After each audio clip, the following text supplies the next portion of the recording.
Hello. I don't know why I went suddenly Mrs. Doubtfire there. Hello. Hello. There we go. Hello. Hello. Hello. Hey. How's it going, everyone out there in the internets? Welcome back to our Friday night game of Ravenloft Domains of Dread here on Slices and Dices. I'm happy that you're here. Hopefully you're happy that we're here. And hey, let's just kick it in the ass and get on into Ravenloft, because God knows this week has really needed some fun in it. Horror? Yeah, some fun horror. As opposed to other kinds of horror which we're like watching steadily in our various media sources. So in all seriousness, I want to just start off the session by saying that for all intents and purposes, we are watching something going on right now on the other side of the pond that I am completely in immeasurable shock day after day as we watch this thing sort of unfold. And I have utter feelings I have lots of feelings, none of which are really important because I'm here. I'm here, I'm not over there. So but what we can do is express our feelings, express them well and kindly to each other, and do things that matter, that help out the rest of humanity.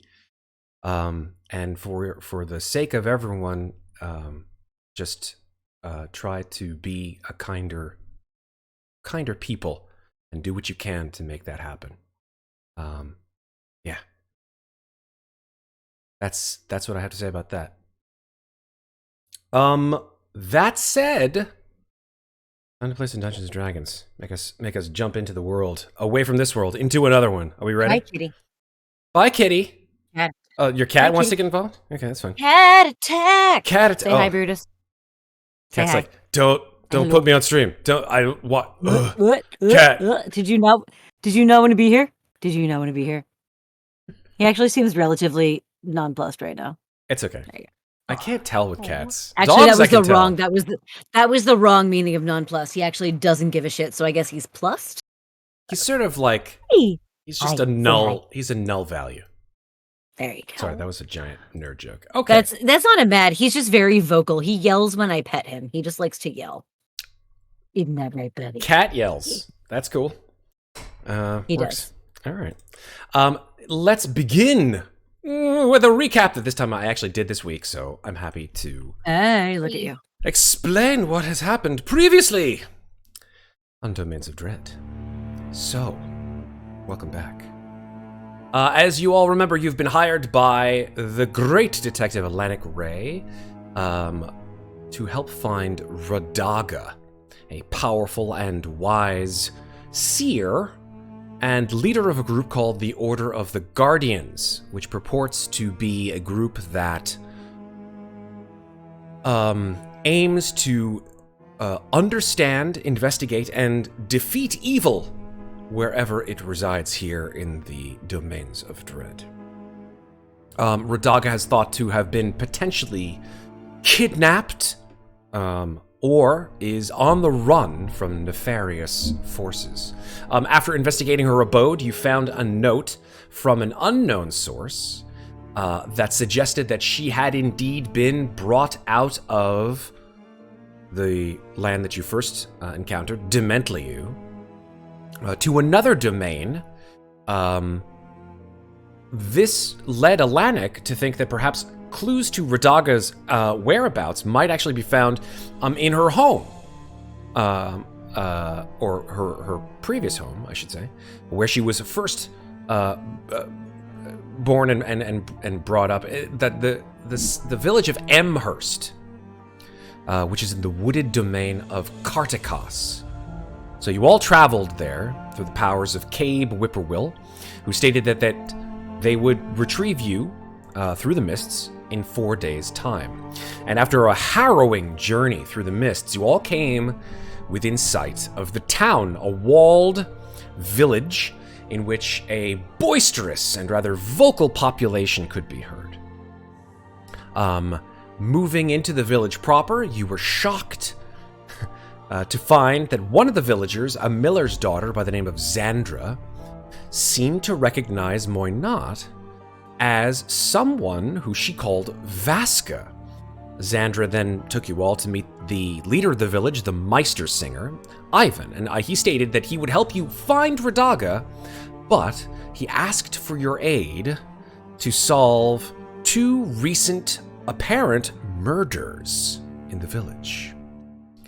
Vaska's aunt, the woodcarver Zagia, was killed by a strange occurrence. Seemingly a pile of logs had fallen on her, as well as the furrier Shreko's father, who was found most certainly murdered. His tongue was cut out. And while investigating, you entered the woodcarver's shop in Zagia's nearby home, meeting Dragica, who was Zagia's apprentice, who now runs the shop. And while looking around, you noticed the prevalence, perhaps more so here than other places in the village, although it is certainly all over the place, of this yellow wild flower called fox trumpet, which is growing around many buildings, actually, in the village. And that you found out that when it was brewed appropriately, seemed to be the source of the local alcohol, this sort of strong reddish brew called Mikkelbrau.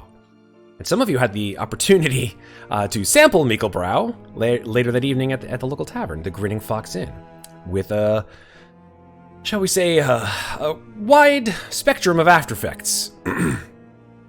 You also noticed in your investigations that a chisel was indeed missing from the tools at the shop, and according to Dragica, seems to have disappeared after Zhreko, the would-be fiancé of the deceased Zagia, visited his betrothed 2 days ago.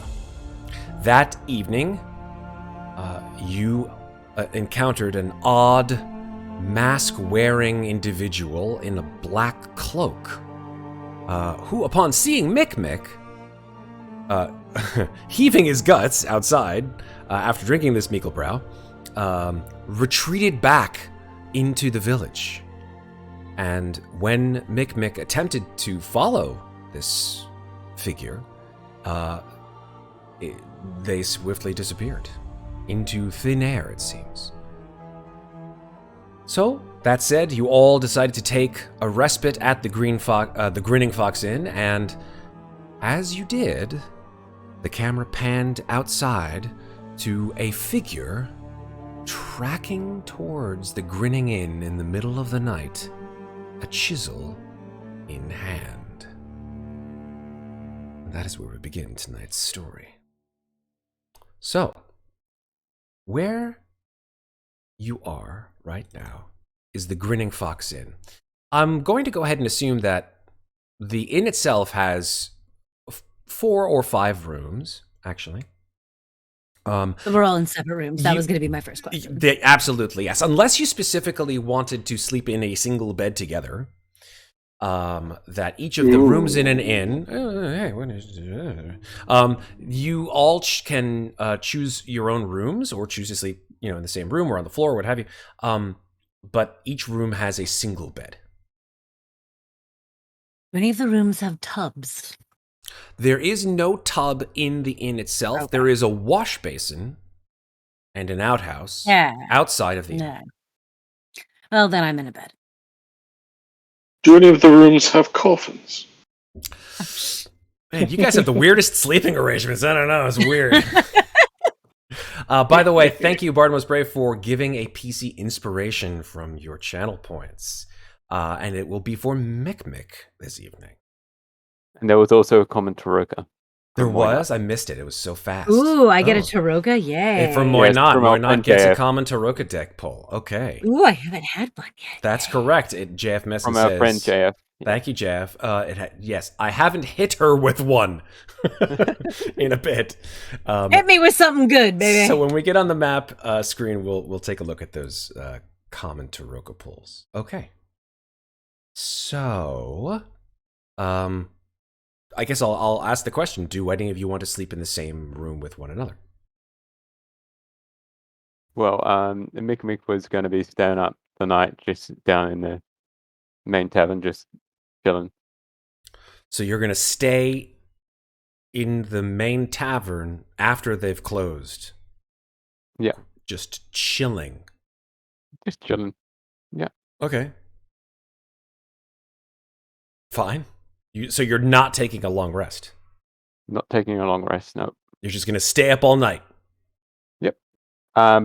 Potentially, maybe if Claudiu would let him maybe fix up Claudiu's armor overnight. That's a question for Claudiu to answer. Sure. Though Claudiu would probably have to take it off. That's the only thing, and I don't think he has. Does he have spare clothes? Well, he does have the He's studded got his leather, fancy doesn't he? suit. Also, he might just sleep naked. I mean, he's Claudiu. That is true. That is true. He does, in fact, often just Why not sleep naked? go so. commando. Claudiu doesn't really sleep, right? He does. Claudiu does. He does have a sort of sleep, in a way.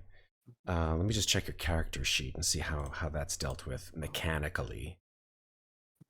What's the It might be mechanic similar for to that? Mikmick's, Yeah. where like you have to have like hours of not doing anything, but it's not necessarily sleep, kind of like an Yeah. elf trance. So Well, I remain Dampiers, conscious. Dampiers don't have anything that prevents them from sleeping. I don't see that. They have a deathless nature and a spider climb and a bite, but nothing about sleeping specifically. No.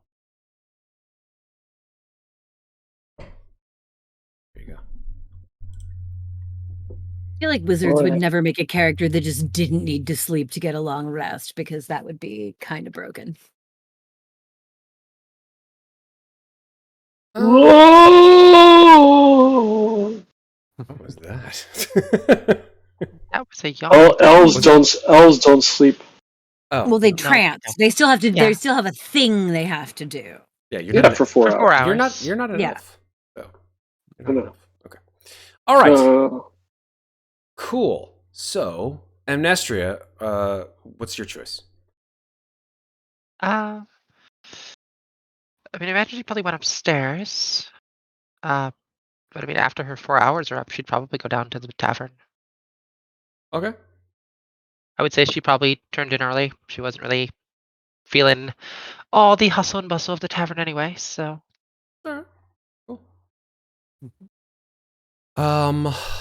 Okay. Why not is sleeping in a bed? Totally.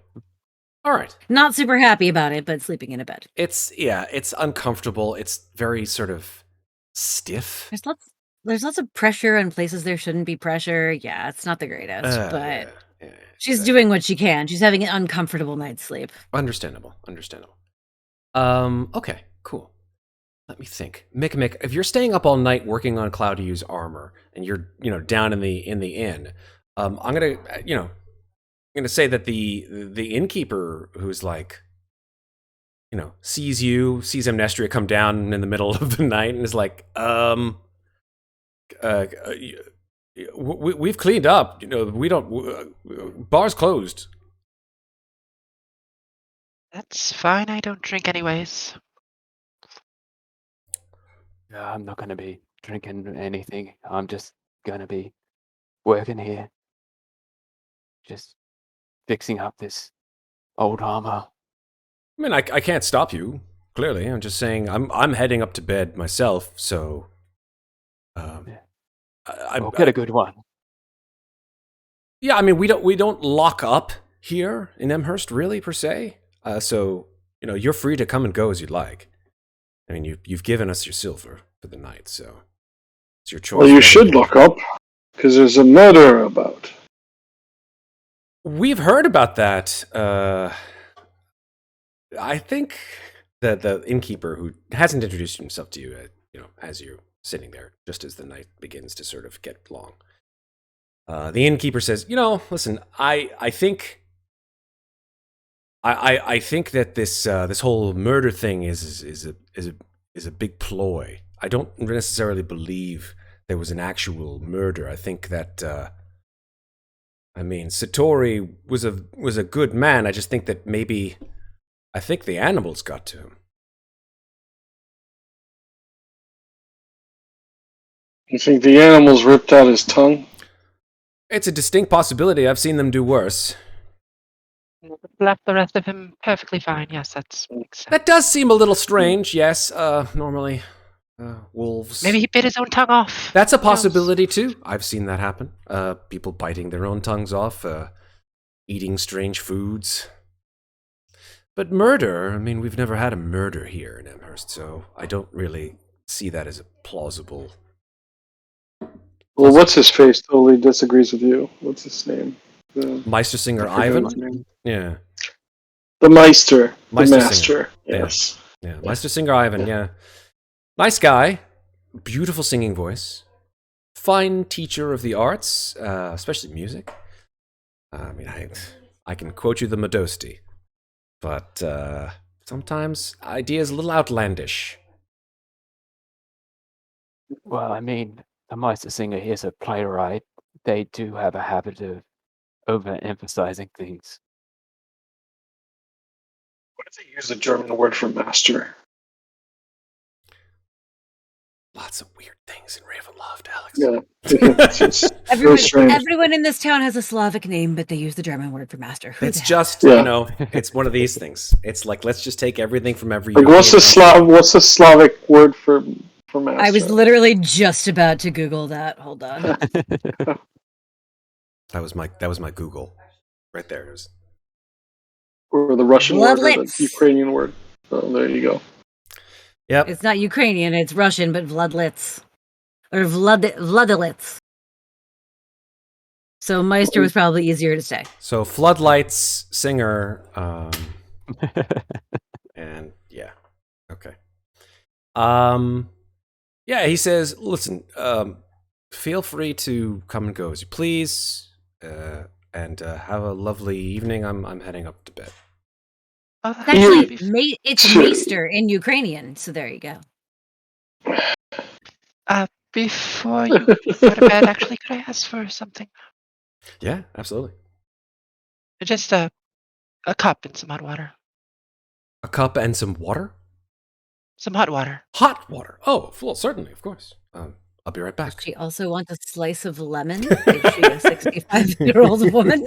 A cup of hot water, some lemon. With some lemon. Just make sure it's honey. just, put my finger in it. It's hot. It's fine.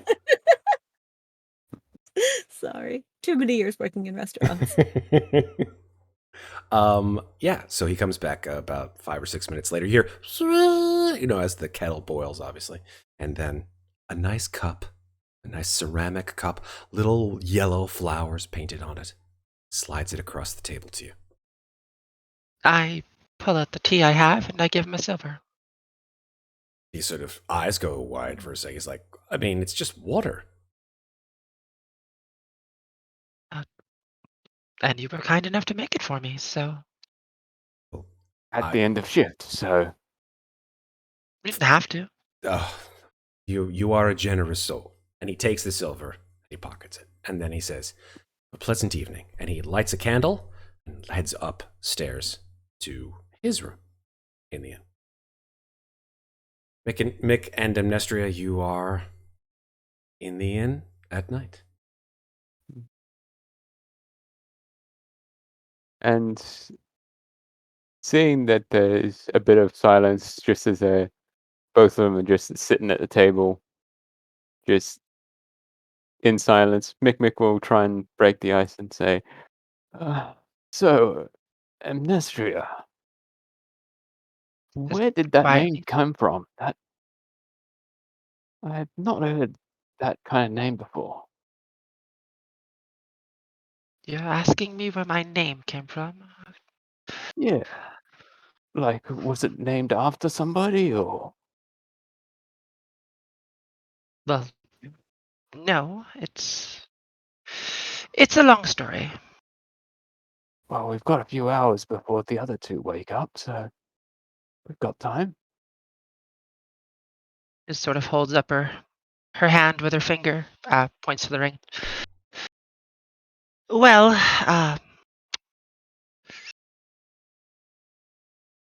It's been a great many years, and well, let's just say I've had a few accidents in my life. I don't quite know my whole name, but the Ria part of my name is true, at least. She just holds out her hand, and it's a very worn silver ring. She showed it off at the front of a gala. Uh, just a silver and bronze band with a couple jewels in it, and it's pretty tarnished except for the one word that just says Ria. Just Ria on that ring. So you're saying that Amnestria may not actually be your name. It may be a name starting, or that's maybe the middle of a name, or even an ending of a I name.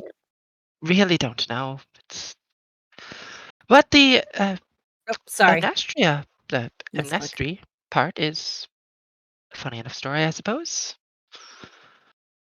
See, when they found me, I didn't really know much of anything, and well, I heard the word amnesia a lot, and it just kind of stuck. Amnesia and Ria making Amnestria. Creative. It's supposed to be Amnestria, but I've just been going with it, honestly. It's not really that big of a deal to me. Quietly sitting there sipping her tea. Interesting. Because the reason why I ask is, as you can see, I've got a new armor since last night. It's very shiny. Well, actually, it isn't. It's very tarnished. It's copper that's hasn't been maintained for quite a while, so it's starting to go a little bit green. The only part that is shiny is his hand. I guess green isn't the only color that I like, but But yeah, last night I kind of fell off a chair as I was just resting and bonked my head though. And when I realized what had happened, I was covered in this suit. And seeing this suit, it kind of brought back memories. So one memory that I really it took me a while to connect is people kept calling me Michael, but Michael. yeah, but they had shortened it to Mick. But to get my attention, they had to repeat it.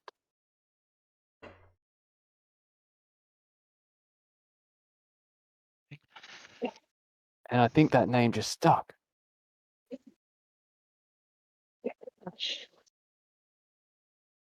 I think it rather suits you, at least. Yeah, I suppose it does. And I mean, it's nice and short and easy to say, unlike some people in our party.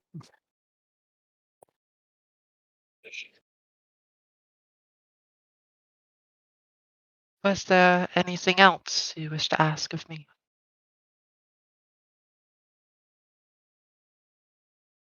Well, I mean, part of me is wanting to more furtherly investigate that, what, for lack of a better word, the necrotic touch you have.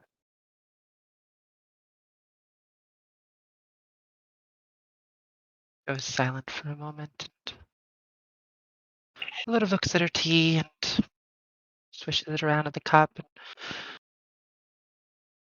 does it really need to be investigated? Well, unless we find out the limitations of it, it could be a danger to yourself or even worse, other people.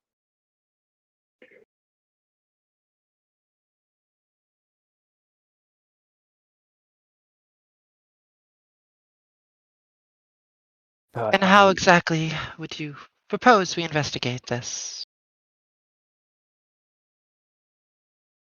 that is a good question, because we do know that it does seem to be mostly because of touching with your hands. So I don't know if we touch arms, would that do damage? I'm not quite sure I want to find out, to be perfectly honest with you, Mikmick. It's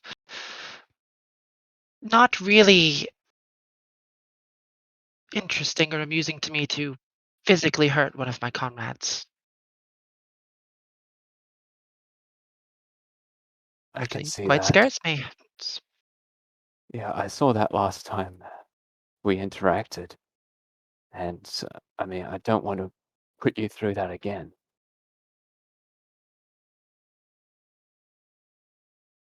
But that being said, I do know that I'm not sure if you are magically inclined. Magically inclined?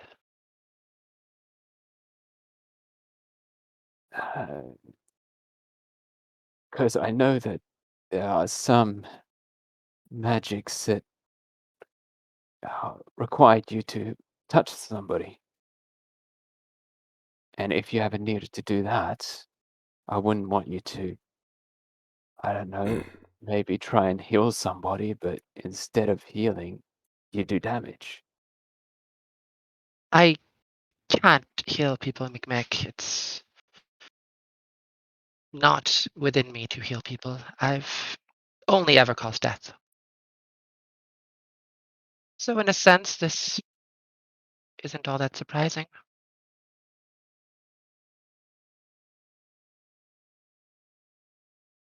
You're not the only one that's caused death.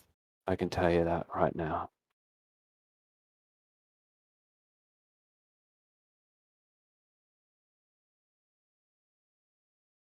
Was there anything else? I don't know. I think I may have put a bit of a dower on this conversation. So unless you have something a little bit more bright to talk about, I think we'll just continue to sit in silence until the other people wake up. I think that might be wise for now. Goes back to sipping her tea.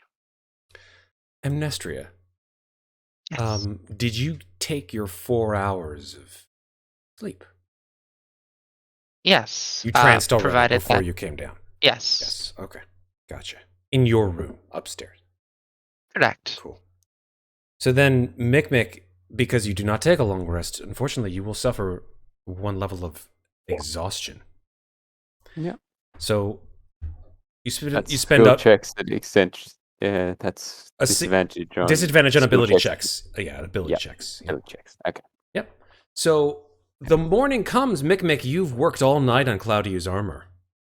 Mm-hmm. We're not, you waken, you're stiff. Mm-hmm. And all the like your hands are like, how can your hands like the back of your eyelids feel sore? Like, how could you It's like what happens. I mean, she's incredibly old. I guess when you get old, this shit just happens. You're telling me. Mm-hmm. Yeah.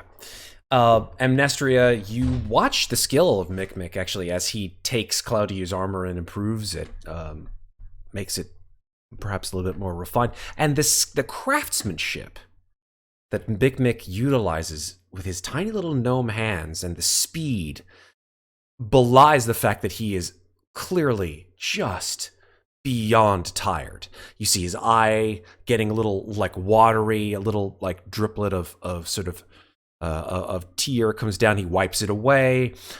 His other eye sort of adjusts. It's like there's like a little like lens on it. It goes like almost like it's trying to sort of like find focus. And he sort of like gives his head a little conk and like it like locks in place, and he's able to. Oh God, there's a chair there. That's scary. We completed our long rest.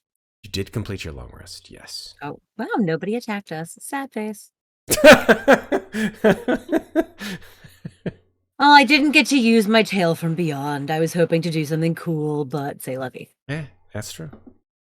But yeah, Claudiu and Amnestria and Muadnhait, you're able to do all the things that you would normally do in a long rest, aka spell slots, aka hit points, and hit dice.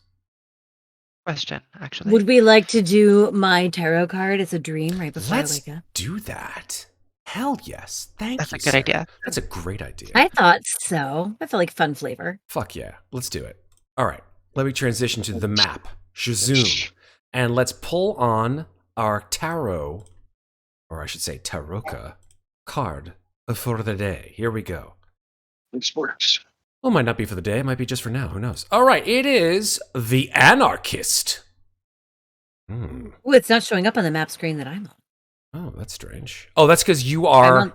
Yeah, you can't... I'm upstairs with yeah. Claudia. You can come down. You can come on down if you'd like. Come on down and take a look. I don't know how. Oh, you don't know how? Okay, There we go. I'll drag you. Oh, there we go. I got myself down. No problem. Ooh, interesting. Yes, I'll shift Z it so that everybody can see exactly what it looks like.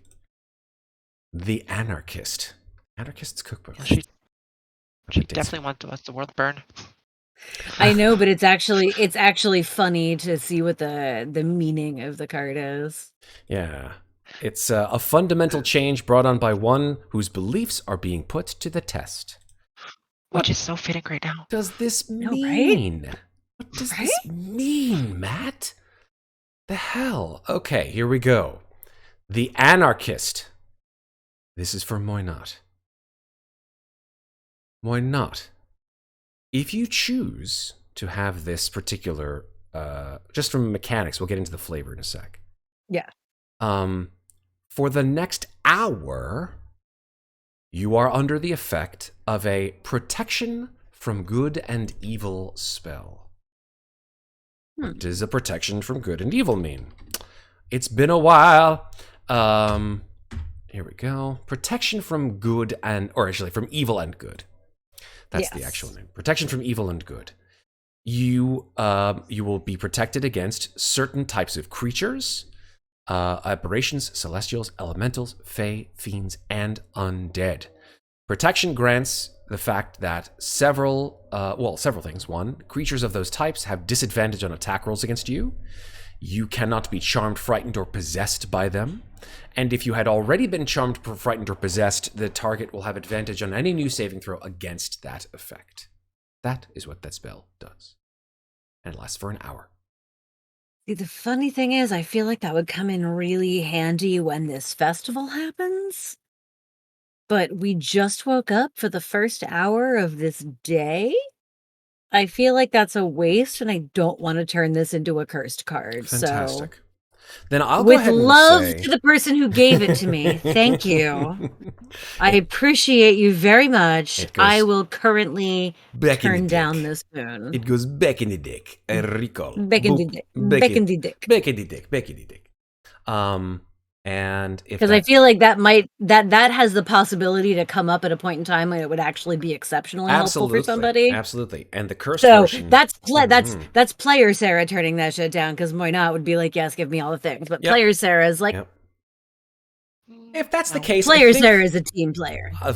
That's what you say. If you so describe that you do not want to have it. I feel like you have this dream, but you forget. I You can know, like still when you have have the the dream, dream, but you forget about it. Like it sort of like disappears from. Or like your... you remember little flickers. Exactly. Of it. You're like, you remember Yeah. there's like this sort of grinning, wild-haired man sitting as in the card, sort of cross-legged, their hands crossed in front of them and manacled, and just a village on fire behind you.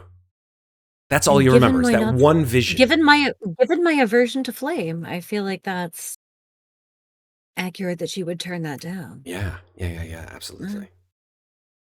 Yeah. The face of this person is sort of like someone like took an oil painting and then just like rubbed it, like smeared it. Like the face is literally just unseen. Unseeable. And actually, she sort of fingers the locket around her neck that has a very similar image in it as she wakes up. That is my, let me see if I can find it. Yeah. Okay. With that said, give you guys a little bit of what I consider to be the theme of Cartacus and potentially of Amherst, which is a little Medosti, little repeating Medosti. I like the Medosti. What you know about it? It's called the Medosti. That's it. Anywho, wakey, good morning. What would you like to do?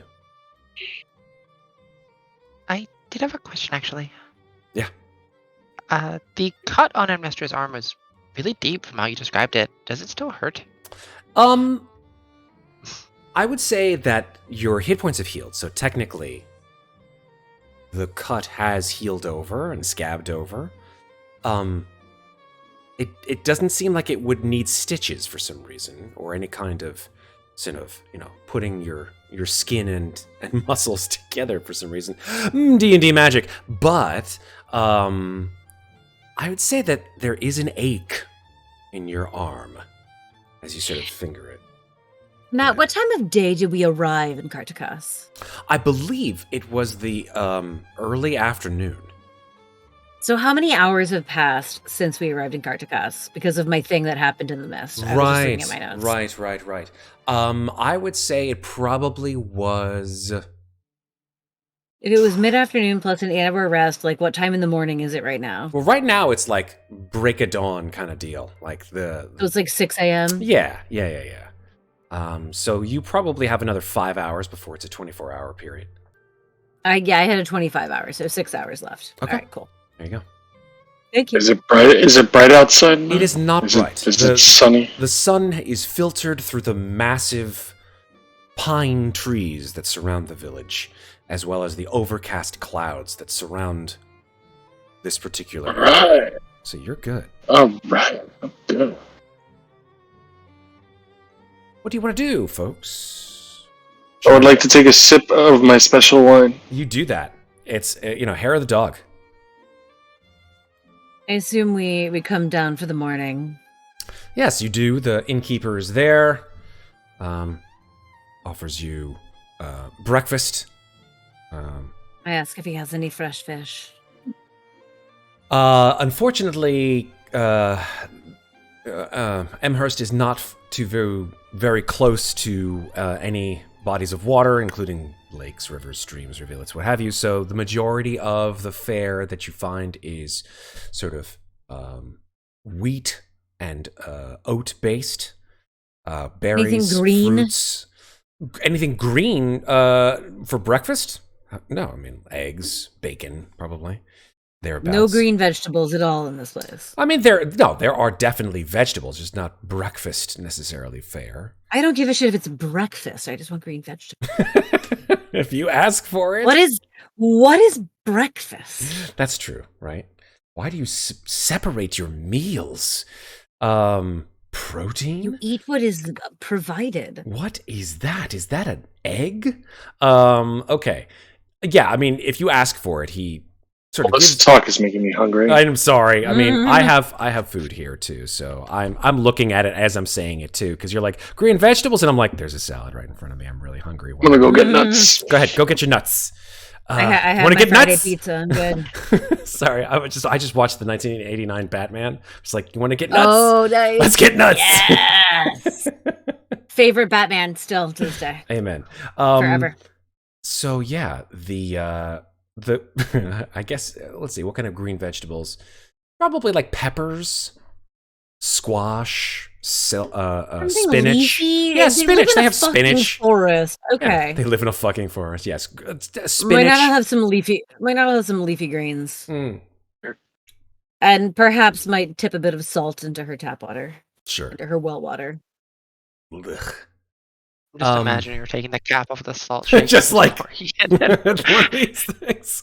Like, you know, it's like in the morning when you're like had that person who's like just takes the syrup and just like does this on the It's like the whole pancakes. thing. Yep, and you're like, would you like some pancakes? No, with not this syrup? bad. That's way above saline. You actually don't need that much salt to get to saline levels. Noted. If you ever use a I neti mean- pot, you'll learn these things. With pancakes, it really depends on how good the syrup is, though. If it's good syrup, true. you're gonna use a yeah, lot. Yeah, this is true. If it's the real shit and not like corn syrup Yeah. with fake maple flavor. I Yeah. know.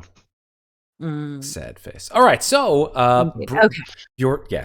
breakfast is served, and you all eat if need to. What it is that you desire, and to be honest, it's actually not a bad meal. It seems to power you through the day. These people seem to be very accommodating for certain. Well, as we're speaking with all of them, we'd say, well,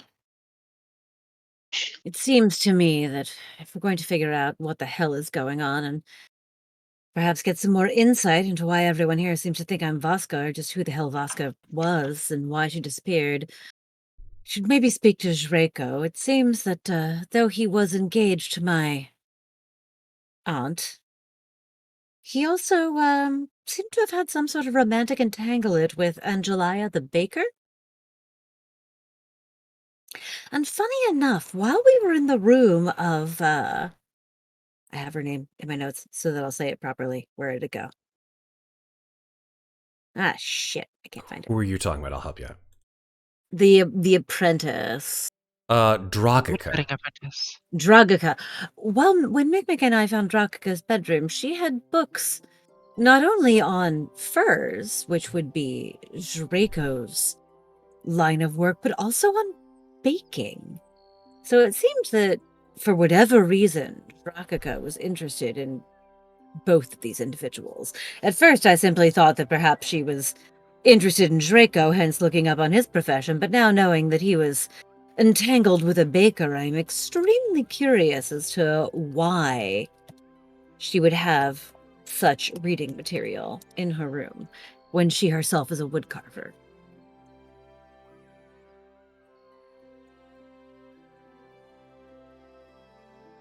I would also be exceptionally interested in learning who painted that painting. It was fresh, so it must have been someone in town. At any rate, that's what's piqued my interest for the day. Anyone else?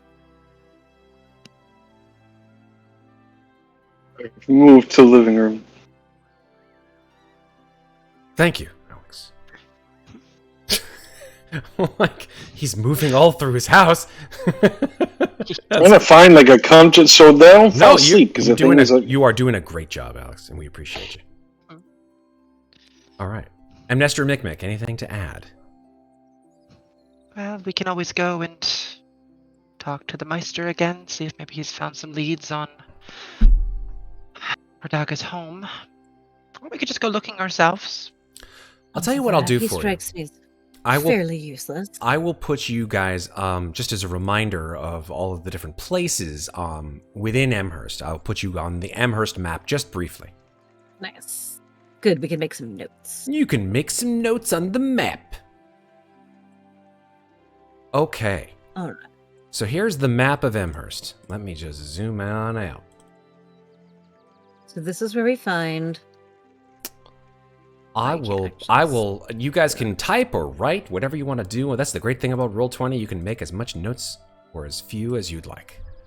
All Try right. to put it where you can actually see it. All right, so that's where the Meistersinger is. That's where the Meistersinger works during the day. Most of the time he's at the amphitheater. That's correct. The building over, the blue building over here. Most, if not all, of the blue buildings are the ones that sort of matter. That's the woodcarver shop and Zagia's home. Super. Mm-hmm. And then there is the Grinning Fox Inn, where you guys are. Exactly. The right tavern. there. The big blue building, sort of towards the bottom of the village. You passed by, it's actually right outside of the Grinning Fox Inn, the bakery, which is the building right here. Looks like it's got the flour wheel outside. Or... BK for bakery. Love it. Super. What other buildings and or homes are of note? Let me think. Draco's house. There is Draco's house. That's the Draco's last name is Kojina. And Draco's house would be here. Is that also where his father was found dead? Yes, that is correct. Okay. Right there. The bakery. Actually, Well, if the blue buildings are the ones of interest, would we know what they were yet? Because we passed them, or no? you passed by some of them. You didn't pass by every single one of them, but the ones that you did pass on the way to the inn and or the places that you've already been are the places that sort of piqued your interest, I should say. What's this one right here? Or do we not know yet? Which one? The you one I'm don't. thinking. Yeah, you don't know what that one is yet. Okay. We passed it on the way in, so I wasn't. You sure. did, but Alright. you don't know what that Is this a Burger King? No, it's the baker. Yes. I mean, it might not be a Burger King, but from the I sounds of it, I like it sounds I like you the can have fact it your that way. it's, yeah, exactly. You definitely. Thank you. Nice. 100%. Good job. Okay. Cool. What else is there? Oh yes. Well, there's a building over here that you still don't know about, and this is the sort of entryway here into the village. That's where you saw sort of coming into the village. So. Oh, that's where we saw through. Okay, so even though the entry looks like it's over here, we Yeah, I passed mean, through there. well, Alright, you sort of came off to the. I guess you could call that's where the guard. The guy guard. Yes. How could I forget the guard? His I can't remember his name, so I'm putting a G there for guard. Yes. In fact, I think his name actually Old does guy. begin with a G. His name. He's the OG. He's the old guard. Gorgoth. Literally. Gorgoth. Gorgoth. Old Gorgoth. Old slash Gorgoth. That's right. Gorgoth used to be a barbarian because that's such an amazing barbarian. Oh my name. gosh. You know what I didn't give you either, by the way? I didn't give you the handout. Sometimes people are like associate faces with names because names are tough, but faces they recognize. So I'm going to give you the one handout, or two handouts actually, sorry, of the people who you've met so far. You've met the Meistersinger, and you guys have the handout for him, Ivan. You've also met Dragica, who's this lovely lady. She's quite cute. Oh, I like her. She has good eyebrows. It's like sassy. She does. Super sassy. And then who else? Of course, Gorgoth. You met him on the way in. I'll give you a little handout of him. There's Gorgoth. Oh God, he's old. I'm How is old. that man still alive? So old. I'm an old fuddy foof. All right. And yeah, that's Gorgoth. Who else have you met so far? That's it. That's who you've met. Yeah. And random townsfolk who apparently don't matter. There well- was the Miller's daughter as well, I think. The Miller's daughter, introduced yes, herself to- Xandra. Yes, Xandra. Xandra, yes. Does she have a handout? She doesn't have a handout. She doesn't have a handout. I forgot to make it, but the token I think is. Yeah. I can drag the token from one map to another pretty easily. Give me 1 second. In fact, I'll just do that right meow. Did you say meow? I did. I don't know what you're meow talking about, meow. I There we think go. you said meow. I don't know what All you're right, talking okay, chill out, meow. about. Here we go. Come on, meow. Right meow. There we go. I'm sorry, did you just say meow? Stop it. All right. You keep saying there, that your there she your is. cats will The come in. beautiful Xandra. Yay. Oh, she's Pretty. cute too. She looks happy and a little bit crazy, which explains why Moynat thought that about her. Indeed. All right. So, Lots of blondes in this town. so with that, where do you want to go? Who do you want to meet? What do you want to do? I think Moynat is heading to Draco's. That's her plan. All right. Mikmick will just say if Moynat is intending to go to Draco's, we'll just say, Moynat, just a suggestion. Yes. Before we go to Draco's, you may want to, disguise yourself. Seeing Vaska may cause I don't know. him to... Considering that everybody thinks Vaska is back, being Vaska might actually help. I don't know. What do you think? I think it may be the exact opposite. He may close up about it and not talk to you. That's true. I can always drop it later if need be. Good point. So I will cast Disguise Self on All right. myself. All right. All right. And that lasts, if I'm going straight, I'll do it right before we go to Draco's, because it lasts for, I believe, an hour. Yeah, It does. that's Yeah, why so- Mikmick was suggesting doing that. So, before leaving the inn, I will... Seeing there's a bunch of blondes in this town, I will give myself sort of mid-length blonde hair. Well, mid-length for Moynat, so maybe like chest-length blonde hair, tied back in a simple ponytail. Sort of still look still look officious. Like I will still have my armor on, but it'll look more like normal leather armor instead of sexy leather armor. And more scuffed up and worn about as though I've been wandering for a while. And there will be illusory boots on my feet. Okay. Because Love it. Moynat is always barefoot, so she'll have some scuffed up knee-high boots that look like they've seen a lot of mud in action.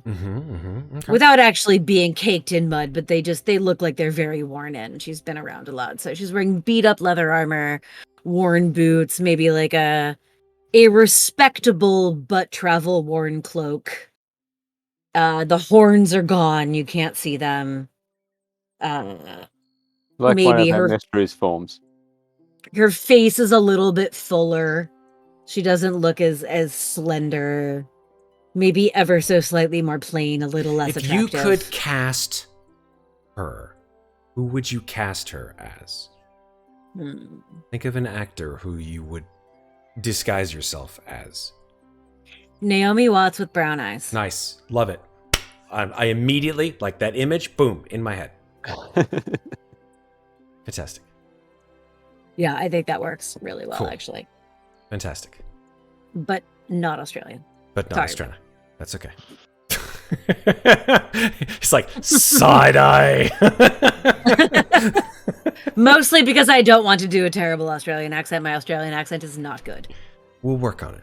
Yeah, we'll practice. We'll just have you and Red sit in a room for like 20 minutes, and you'll just go through every single word. Oh, in the I English guarantee if you sent me to visit Red and gave me a day and a half, my accent would be flawless. language. Love it.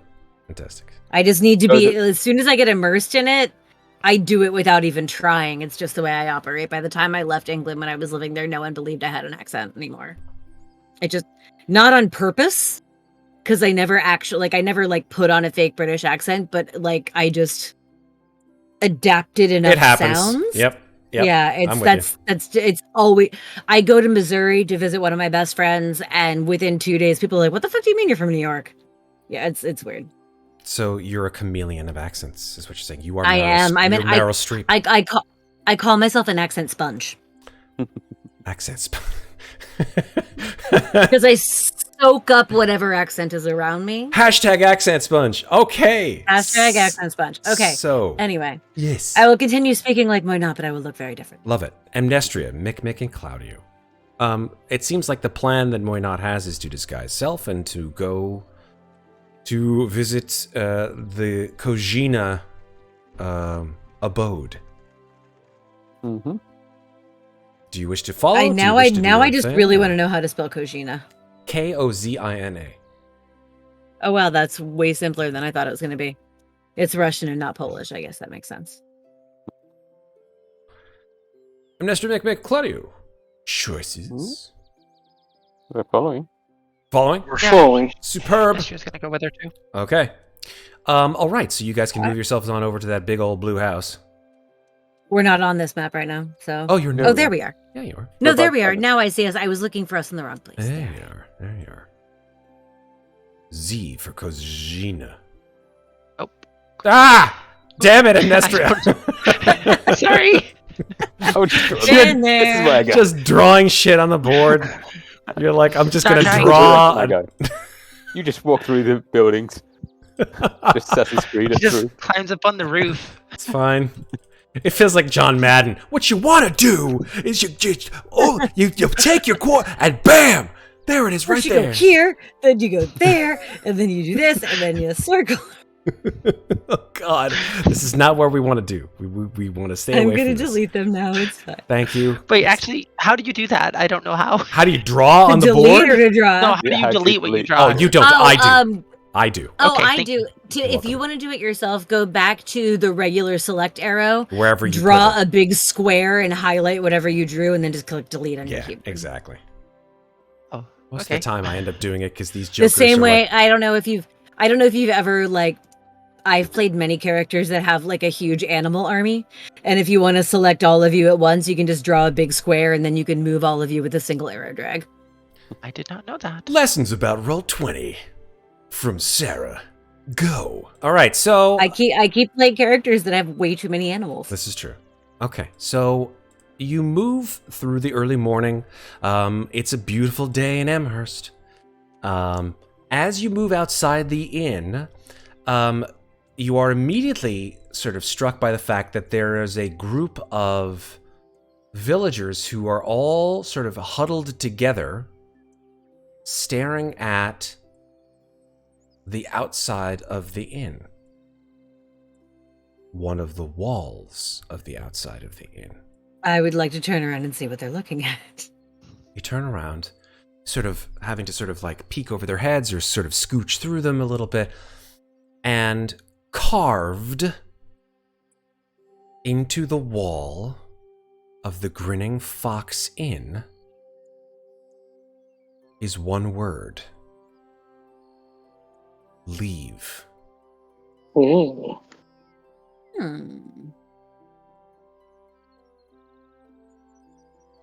That's not ominous at all. I don't take orders from buildings.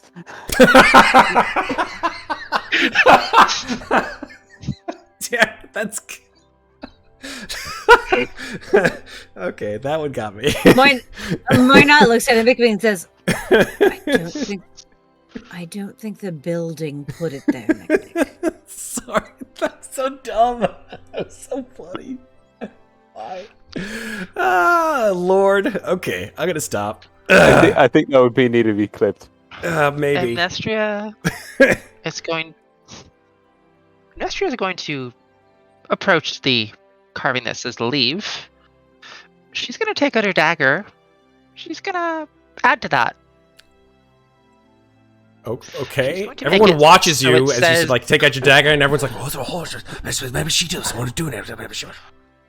It will now say, "Thank you. Please leave a tip." Nice. Lots of carving. Leave Lots a of tip. carving. That one. She just watched like Amnestia's just like carving, and everyone's like, "What is she doing?" Like she spends the next like 2 minutes carving more words. As you walk, like you see like the innkeeper. who's Moynat, just, she like, finishes, and Moynat looks over and goes, "What's a tip?"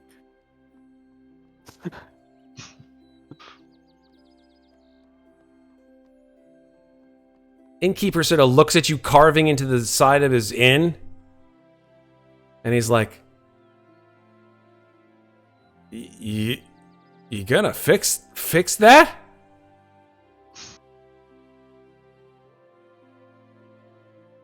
No, What does Z mean? again?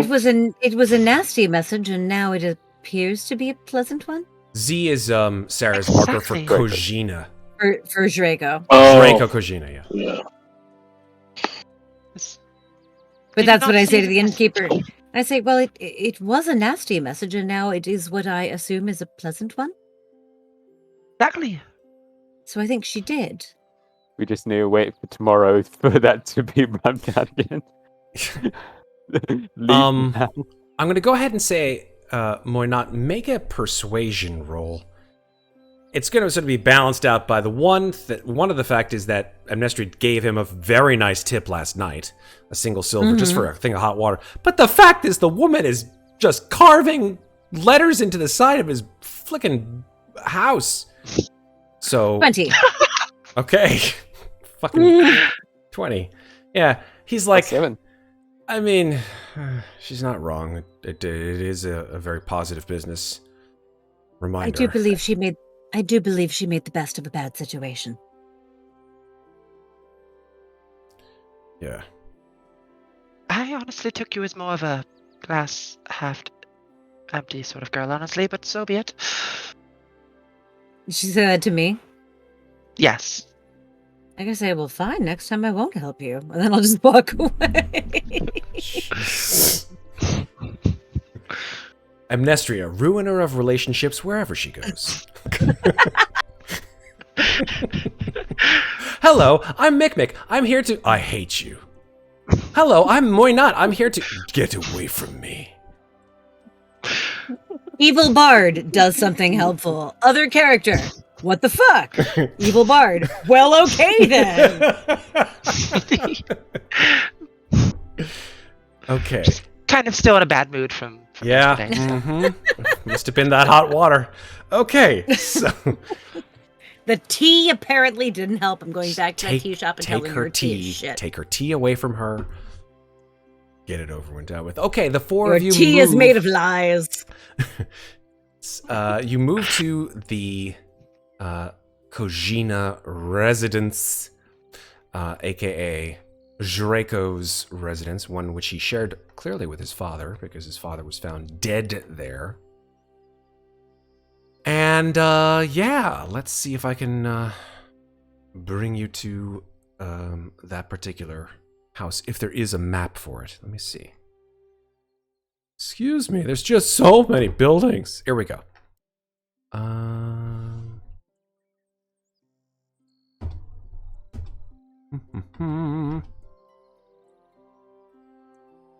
Let's see. Ah, yes, it is, okay, here we go. As you pass close to the, Kojina home, you move amongst all these different buildings which have, like, beautiful yellow flowers painted on them, or in the case of many of them, having yellow flowers, you know, displayed prominently in front of them, but the Kojina home is actually quite opposite. It's what you would probably call draped in sadness. There are no locks on the door, but you do see outside on the door frame a black piece of cloth has been nailed, I should say, over the lintel.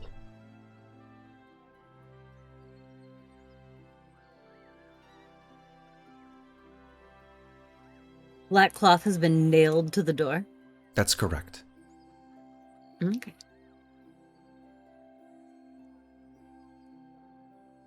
What do you want to do? You're outside the house.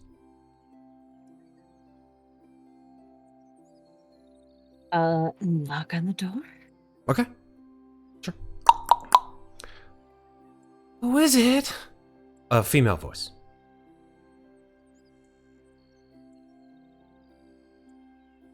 Yes, this is, sorry. Yes, this is, Investigator Alva Suleiman. Here to speak with Drago, if that is possible. Make a deception check. This is great. Sorry, I had to very quickly Google a surname. I love it. Deception check. 15. Okay. Voice says, I'm sorry, investigator. Who? I didn't catch that. Alva Sulaban. We have been contracted by the Meister Singer to investigate the untimely passing of Master, I have his name in my notes, his dad, where'd it go? Kojina. Shreiko's father's his- name was, yes, Satori. Satori, that's it. Mhm. Of Master Satori?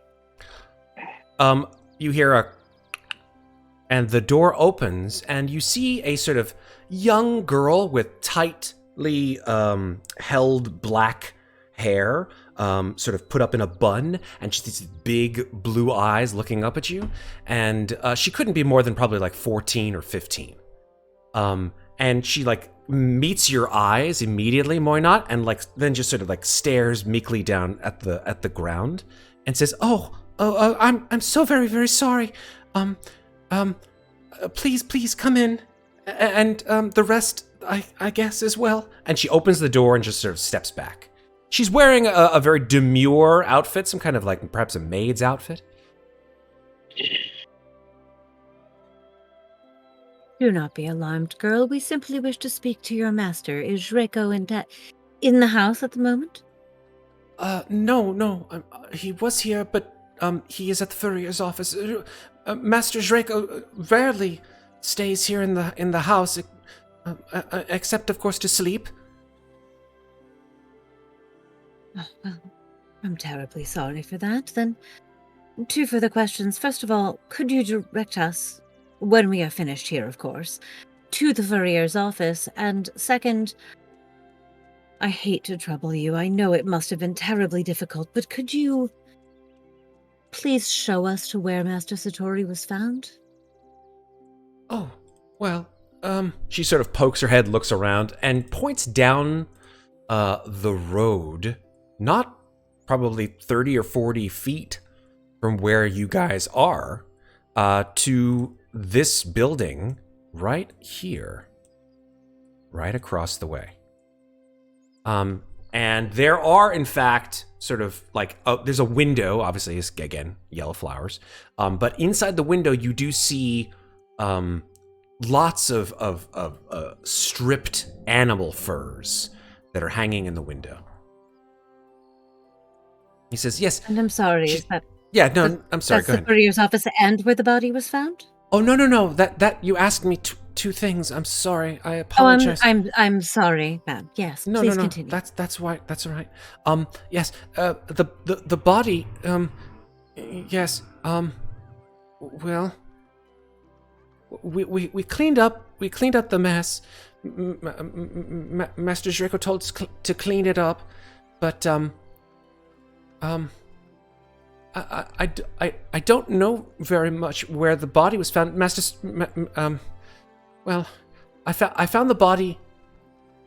I found the body in the main room, and she points inside the house to like one of the rooms that's pretty much right next to where you guys are, and you do actually see sort of a very strange convalescence of 2 different types of decorations. One, you see beautiful sort of like white chiffon hanging from the ceiling and gold decorations. One that says in common, "Welcome home, master and maiden." And then pretty much, that's the remains of it. You see like one of the white sort of curtains is sort of falling down a little askance. But from there on out, everything is like black cloth hanging in big drapes around the room. Going to put a hand on her shoulder and say, "My dear, I see that you are troubled, and we do not mean to cause you any further difficulty. Please go about your duties of the day, but do you mind if we take a look about the home? We simply want to discover what happened to your master." Certain. Well, I can tell you what I know. Please do. She sort of looks outside for a second just to make sure that no one's listening, and then she shuts the door so that the four of you are inside, just in the sort of front vestibule, and she says, Master Satori, he had a visitor the night he died. I didn't know who it was. I didn't see, but it sounded like it was a woman. I didn't recognize the voice. And Draco, I didn't see him, well, until the morning. So, I guess Master Draco wouldn't have seen whoever that was visiting Master Satori, either. But anyway, I found his body. And she like starts to tear up and her eyes get all big and sort of well up. And she says, I found the body the next morning. And I called for Gorgov, first thing. And she gets all like her lip begins to twitch. And she's just like, it was such a horrific, horrific thing.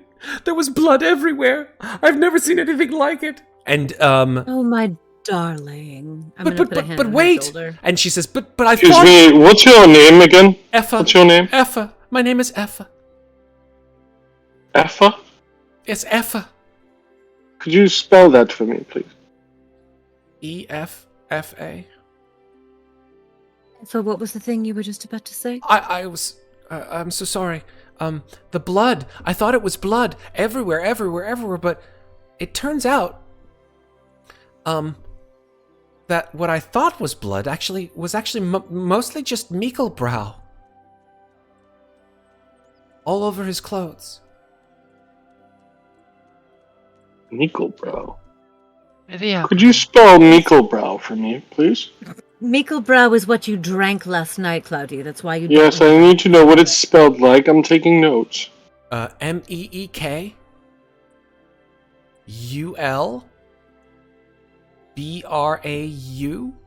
Mikkelbrow. Bra? Mikkelbrow. Mikkelbrow. I guess it depends on where you're from. Sure. Claudiu being the high school spelling bee teacher. Can you spell that? Meekkeulbrau. Ding! Shit. Yes. Thank you. All right. Anything Well, else? that seems odd. Was he much of a drinker? Everyone loves Mikkelbrow. But that much? Well, no. Probably not that much. And he's certainly I don't remember him spilling it all over himself, but he was dead.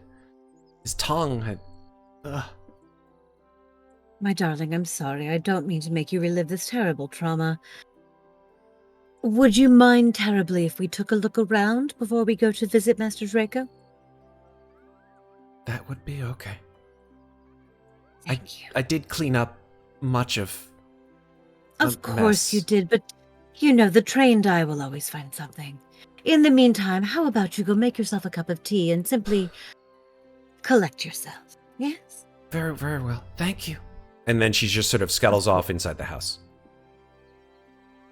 I should they say, well, that's done. Everyone have a look around. Okay. Before we take a look around, can I make a medicine check to see if the Mikkelbrow can be used as like a disinfectant? Well, you don't have any Mikkelbrow on you. Yeah, that's why I was like, maybe. If you had some, it is alcohol though. Yeah, that's what I was thinking. Yeah. I mean, any alcohol, I think you probably could be used in some way to disinfect things. Yeah. Yeah. Depending on their alcohol content, I think you sort of get that. Yeah. Yeah.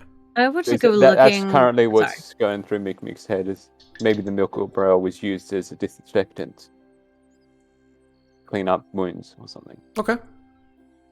Possible.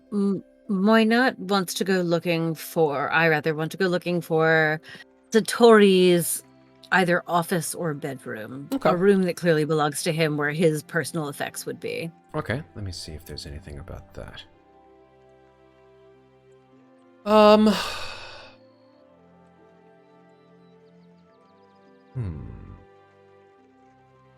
Okay. I'll give all of you the opportunity to search just the house, because unfortunately, this particular adventure does not striate between different rooms within the house. Rooms of the house. But there are material things that one can find if one searches good enough. So, tell me what you do with your investigation checks. Hit me with one. I'm looking for any kind of letters, notes, journals, based on what I had read in Auntie's journal about how she would have been a better match. Mm-hmm. How Satori would have been a better match, but he was too old, and him having had a female visitor. I'm trying to find any kind of proof that maybe there was something going on with the two of them. Got it. Okay. And I rolled a 4, so I find shit. You do not find anything of the kind. But you do find that you find the occasional sort of. So glad I bothered training investigation with my low intelligence. I'm so glad. Shit. And I honestly kind of feel like, in some ways, I feel like investigation, like you should have the option to make it wisdom or intelligence based on like, this investigation is based on understanding people, not on knowledge of objects. that would be know more what of I an mean? insight, I think, and that's why wisdom is more the Yeah, applicable skill. I'm looking for objects that would prove that. Although my insight is not terribly better because it's not trained. But No either problem. way. Claudiu and Mikmick, would you prefer to use your investigation of skills? I already tried. Oh, you did. Claudia rolled a 7. Oh, fuck me with a wooden spoon. 7, 4, 9. Someone save the day, Mikmick, for God's sake. Nothing no more. I was just going to say, can I use a background feature to help investigation? Tell me what background feature you would like to use. I'll post it in chat. It's Ooh, this is a new one. Urban infrastructure. Nice. All of a sudden we have city bottom planning. paragraph is the most poignant. All right. A basic knowledge of the structure of buildings, including the stuff behind the walls. Blueprints of a specific building. Such blueprints might provide knowledge of entry points, structural weaknesses, or secret spaces.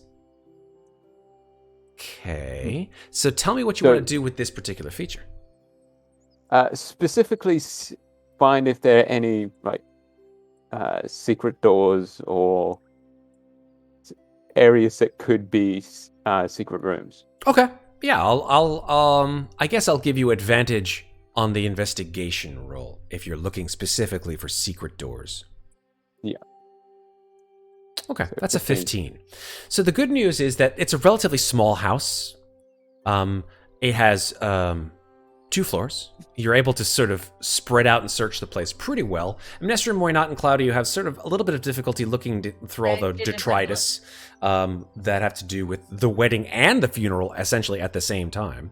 But you, Mikmick, you sort of take a little bit more of a direct approach, just going from like scanning through the walls, like along the wall, seeing if there's any seams, any hidden spaces or anything like that.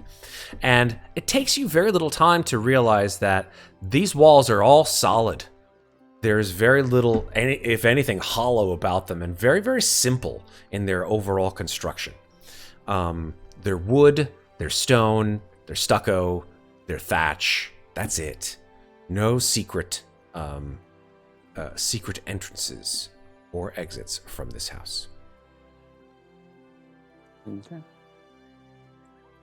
So, with that, Well, not having turned up nothing, I want to very quickly pass back into the kitchen and speak to Effa again. absolutely. Effa says, "Oh yes, have you finished?" Yes, unfortunately, we have not found anything useful in the house, but I wanted to ask you. And I know this is a difficult time, but you've worked here for a while, I'm assuming, yes? You seem very attached to Master Satori? I mean, he brought me in when I was just a small child, when my mother and father, well, they offered me as a ward to Master Satori, since they couldn't afford my upbringing and my education. I'm sorry to hear that, but Master Satori, he took good care of you, yes? Oh yes, Master Satori was a wonderful and very learned man, and his son, Well, his son is a very very nice looking man.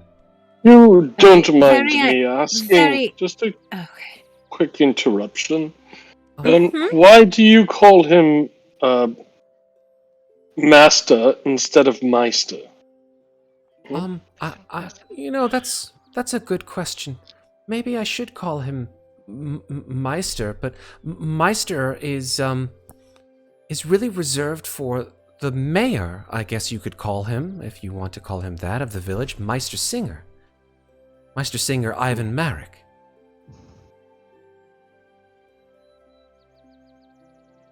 So, obviously you are very close. He's a good man. You say that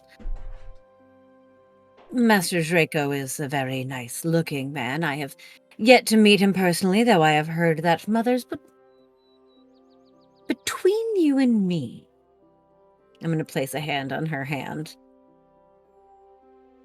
Was he a nice person? Master Draco? Yeah. And darling, I must let you know I will not share anything you say with me outside of these walls. I'm simply trying to uncover what's happening here. Master Draco 2 people. was nice, yes. He never treated me any ill. Yes? You seem to struggle for words a bit there, and... Well, I know he's very flamboyant of character, and... Well, he's been involved with 2 people who died suddenly and strangely in this town, and I'm simply trying to make sure that his character is unimpeachable, you understand. I understand. Is there anything you would like to tell me about him? He is very he enjoys life a lot. That is the best thing that I could say, and he's very pleasing to the eye of many ladies here in Amherst. You say that's the best thing you could say. What's the worst thing you could say? Oh, I would never cause any ill to Master Draco. You won't cause any ill. I just want to know what you think. I think she already said the ill part. It sounds like he's a philanderer. I don't I know what that. already knew that. I don't know what that. I actually sent a message to Claudiu. Okay. New spell. Haha! I send a message to Claudiu and I say, I already knew that. I'm trying to gain her trust. Whatever, do what you will. I simply say, I know that it is considered untoward for servants to speak ill of their masters, but your master is not here, and I do not work for him. I am not even from this place. I have no reason to upset your place in this household, nor would I want to, as it seems it has been very beneficial to you, and for that I am glad. I simply want to know, well, if I'm going to put it plainly, do you think Draco is capable of killing someone? Oh no! And like she puts her hand to her mouth and like takes a step backward and sort of puts her hand against the wall and braces herself. And then she says, never, never. First of all, insight check. Absolutely. I think I'm going to get in on that insight check as well. I love it. The double 17. insight. Double insight check to the face. 17-15. Yeah, I thought her master was Master Satori. Sorry? Say again? Who's Master Satori? Draco's father, who was also dead. Master Satori was the one who got his tongue cut or bitten or chopped or whatever out of his face. Yeah. And the guy who died. That's Master Draco's father. Correct. Master Draco is the one who was engaged to the aunt who is also dead. That is correct. But who was banging the baker. There's no evidence for that, lady. You just have to. You think this happens. I have idle gossip in a this is small the- town, That's baby. true. That's true. Okay. I hope that's the voice for Draco. And an inherent distrust of Okay, men. hold on one sec. So I've got all I need. Noting voices. Okay, cool. Please don't make Draco talk like that. I'll I never will take not. it No, seriously. I will not. That is Especially not as a womanizer. Hey, what is going on with you and your things? And they'll come over here to have a seat on my. No. Fuck no. That's terrible. That's fucking awful. All right. Yeah. No. So what is my 17? You're insight get me on 17 her? No, and- no, never. Yeah, she seems pretty honest about her feelings. I love the way that we race roles in this campaign. Well, Love then it. I'm going to ask her. Why do you say so? You should keep that 17. I don't think that works that way. You're not the divinity wizard. I'm aware of how it works. Let me see. Why? She why do you says. say so? Yeah, she says. Just because he can be such a kind-hearted person to people, and he only wants what's best. He only wanted what was best for his family when he decided that he would marry Zagia Glavas. Yes. Why would that be best for his family? Well, because Zagia had quite a lot of money. Excuse me, could you spell Zagia? Zagia. And Draco doesn't, despite being the furrier. His business. I don't know how much money he does make, but wood carving seems to have brought Zagia much more fortune than the Kojinas. Well, that is interesting. I am so sorry to have troubled you. Thank you so much for your time. Do take a moment to collect yourself, but should anything seem strange about the house, please do contact us. You can find us at the Grinning Fox. Okay. Thank you for stopping by. Thank you for speaking with me. And then I will leave. I kitchen, at least. I was just gonna finally say and just say under the breath that if you're not there, Vasco will just pass on the message. Huh. Yeah, that is kind of odd, right? Like, where did Vasco go? Okay, Amnestria. Yeah, I was gonna say that, but I didn't. No, I appreciate Yeah, that. just I will rephrase. Say, just leave a message for the investigators The investigators. at the Grinning Fox. Superb. Amnestria, Claudiu, any final questions for little Effa?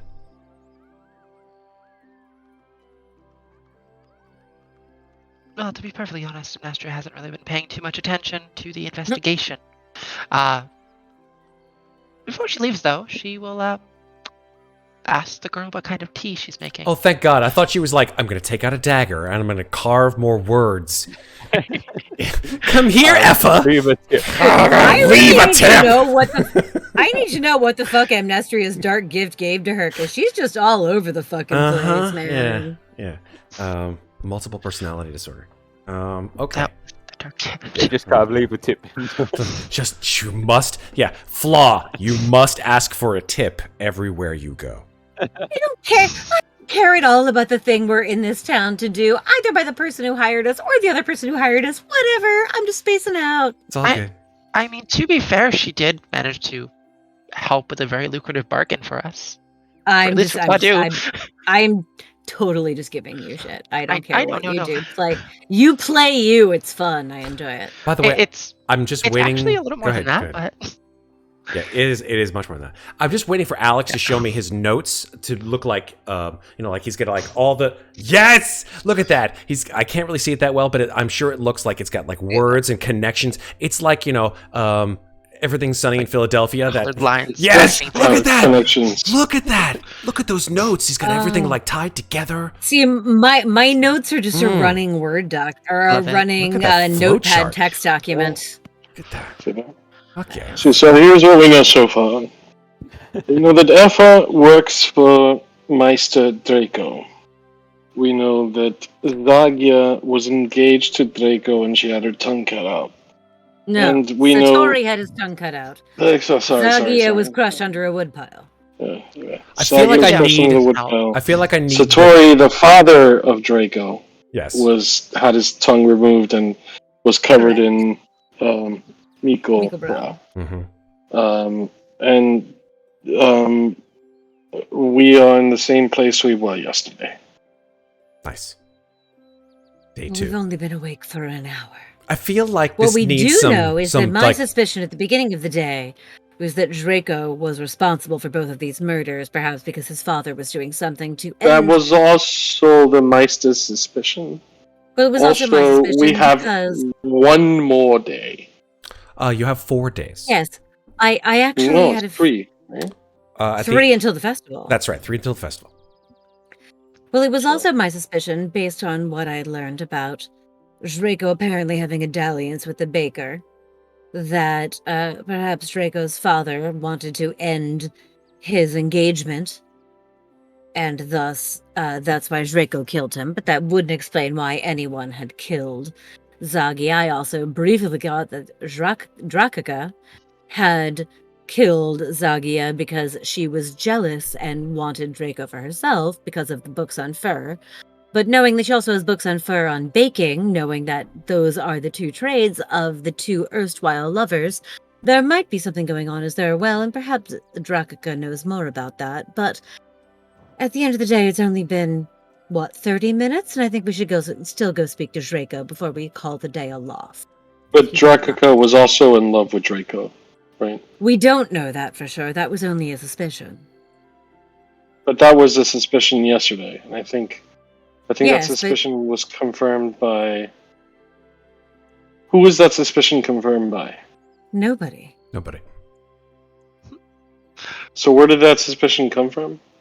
Suspicion came from me finding that book in her room. But I left it alone because I wanted more information first. I feel like I need some And that I didn't want to tell her I'd broken into her room until she needed to know. law and order theme music. Like, that's what I Bum, need. bum. Like, don't. Well, Dun, this is gonna get a dotted line instead of a solid line to a process box. There you go. I knew I picked the right person for this campaign. And this is why my notes are listed in order of most new information at the top, older information at the bottom. Timeline. Keep adding at the top Mm-hmm.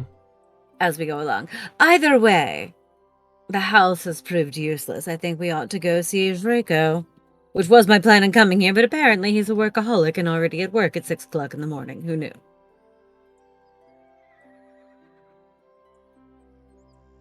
I mean, if he's hunting furs, it's not actually a terrible idea. I don't know if he's hunting them or just selling them, but either way, I'd like to get there before the spell runs out, because even if it runs out halfway through our visit, that might prove interesting.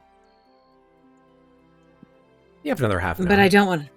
I don't want to show up as Vasca. I'd rather turn into Vasca halfway through and see how that goes. I like a little shock value. Ooh. Get him to kiss you first.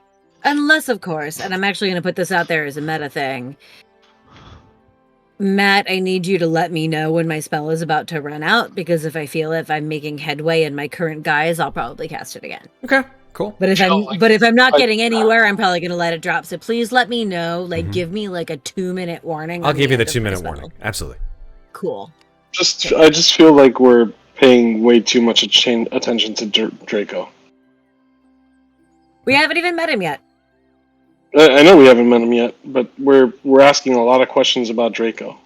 Well, he's the only thing that we know of connecting the 2 people who died. We don't talk about Draco, no. That was Oh. just about the time. Damn it!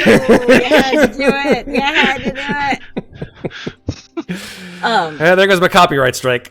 Shit. That's fine. Total sidebar. When this campaign This is whole over, village is connected to her. you need to watch the Honest trailer for Encanto. Have you ever watched honest movie trailers on YouTube? No. I have, not. but I haven't seen this one. No, Oh my god, honest will movie go. trailers are great. It's like a guy who does movie trailer voice. Yes. But like basically gives you like a tongue-in-cheek honest Mhm. trailer for what the movie's about, and the one for Encanto is fucking hilarious. Okay, I will watch it. And there's a great spoof of the song that shall not be named. Where are we going now? Where are you? I just going? like the Deadpool one because I think they may have actually got Ryan Reynolds in to do the Deadpool. Oh, I might think be they right. did because Ryan Reynolds is hilarious. Question And is now not to take Going us to away see from Shreko. Ryan Reynolds. You're going to see well, Shreko. at the very least, I mean, we can split the party if. You Oh want. yeah, And let's Moynat- do it. Let's Moynat go. is going to see. Moynat is going to see Shreko. Okay. That's where she's going. Okay. Also, I If just Claudiu remembered- thinks it's a waste, he can totally go somewhere else. Make me. No, I don't think it's a waste. I think we should pay attention to our leads as well, if there are any. Okay. Make me. I just remembered my insight was actually a 10. Exhaustion. Right. Mm. Exhausted. Oh shit. I forgot about that. Yeah. Sounds beyond. So much exhaustion. Yeah, Mikmick, you need to sleep next time, motherfucker. No, he doesn't Take want your to. 4 hours of not moving. No, he wants to debilitate himself. I'll give you another two levels of exhaustion next time. It'll be cool. All right. Yeah. Mikmick's just like wandering around the village like, I'm so tired. I'm so tired. I can't see anything. Gotta find anybody Mikmick else find a the, potion of watchful rest. Does anybody else find the fact that the local natives are just like a bit chipper? Like they're just a bit way chipper for. Oh, it's extremely bizarre, and I thought it was the Meeklebrow, but it certainly hasn't cheered you up, so. No, it's just got the gears turning in his brain. Solid burn. It's actually making him focus more, which is odd. Oh, is that what I smell? I thought I smelled burning. That's the burning of your soul. Oof. What's this Let's soul? continue. What's this? Well, obviously something you don't have because it's burnt. Crispy. Seems I don't really follow your logic. We're walking. I'm gonna We're turn walking. and walk we're towards walking. the furrier's office.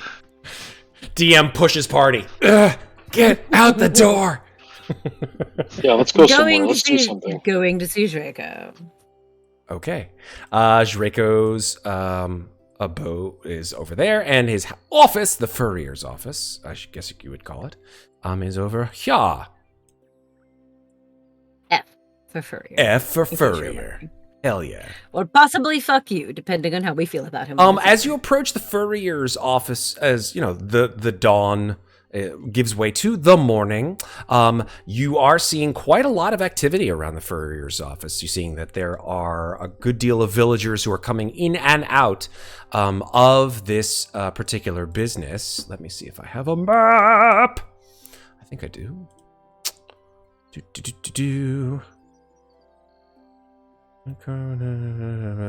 Do I have a map?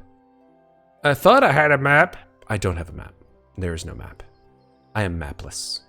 That sucks. That's fine. Oh, I know. I thought I had a map for every single building in the whole goddamn... No, I don't. But that's okay, because I will give you what you see. that's it. I'm putting this in my Yelp review. I knew it. I knew it. God damn it. I never get 5 stars. When you sort of open the door, like 3 or 4 villagers walk out with pelts. These villagers are sort of well-to-do looking, probably more so than the average villager. And you probably would assume that they're merchants, that they are probably utilizing those furs for trade in other villages somewhere else in Kartakas. You also see like a bunch of workers that are inside the shop, and they're packaging up like a giant wooden box full of furs to probably ship to other places. You see in writing, you see the word scald, S-K-A-L-D. You see another box. It has the word as well. It also has full with furs, and the guy is packaging up. It says the word harmonia on it. And you do hear through the hubbub and the line of people that is sort of like, you know, just at the door, all the way to the front of the store's counter, you hear a voice that is a very sort of rich and melodious voice, and he says, "Well, hey, listen, I'm more than happy to take your particular packet of goods here, but you'll have to excuse me because I don't find the quality to be the best, so I don't think that I could give you, say, more than 20 for them." And then the response is, 20? 20? No, they are worth more than 20. They're worth than double 20. They are 40. No, I don't think that's going to be the deal of the day here for me. I sort of look over my shoulder the other side and I say, forgive me if I'm wrong, but I believe it's called Bad Constable, Good Constable? Bad Watchman, Good Watchman? Who wants to be the nice one and who wants to be the horrible one? I'm fine with either. I was just gonna ask if he's got any scraps of leather, but that's just me. It's Who are you talking to? All of you. About what? We're gonna go in and question him. Who wants to be nice? Who wants to be the Who wants good to be cop? good Who cop, wants to bad be the cop? bad cop? I'll be either. What's a cop? That's why I said constable and then I said watchman. Pay attention. I tried to couch it in game terms. Out of game. Yeah.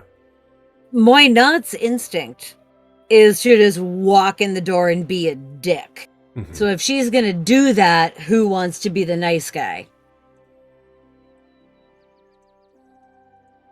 I mean, Mikmick could be the nice guy. Or does but someone else want to be the dick and Muadnhait can be the nice guy? But her instinct is to be the dick. But I'm trying not to railroad this game, so.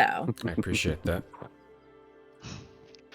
Well, Amnestria's not really in the best of moods to be the nice person, I think.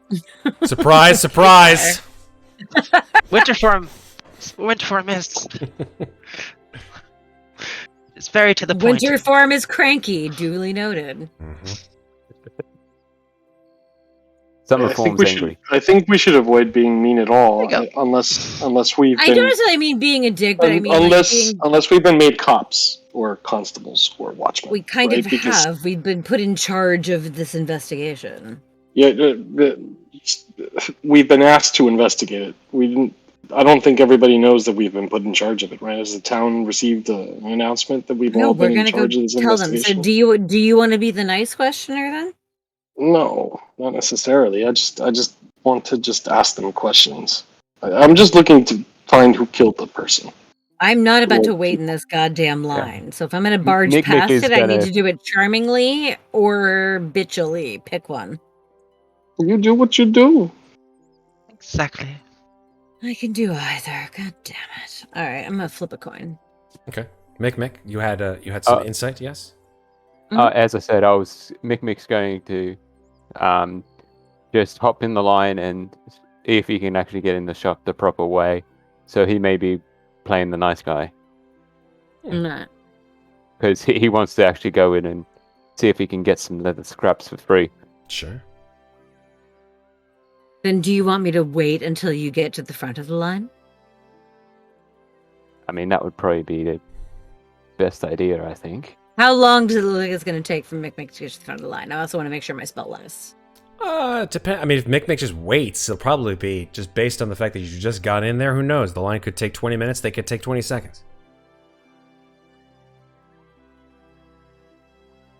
He's 20 not. minutes. Matt's not seriously going to make us wait 20 minutes.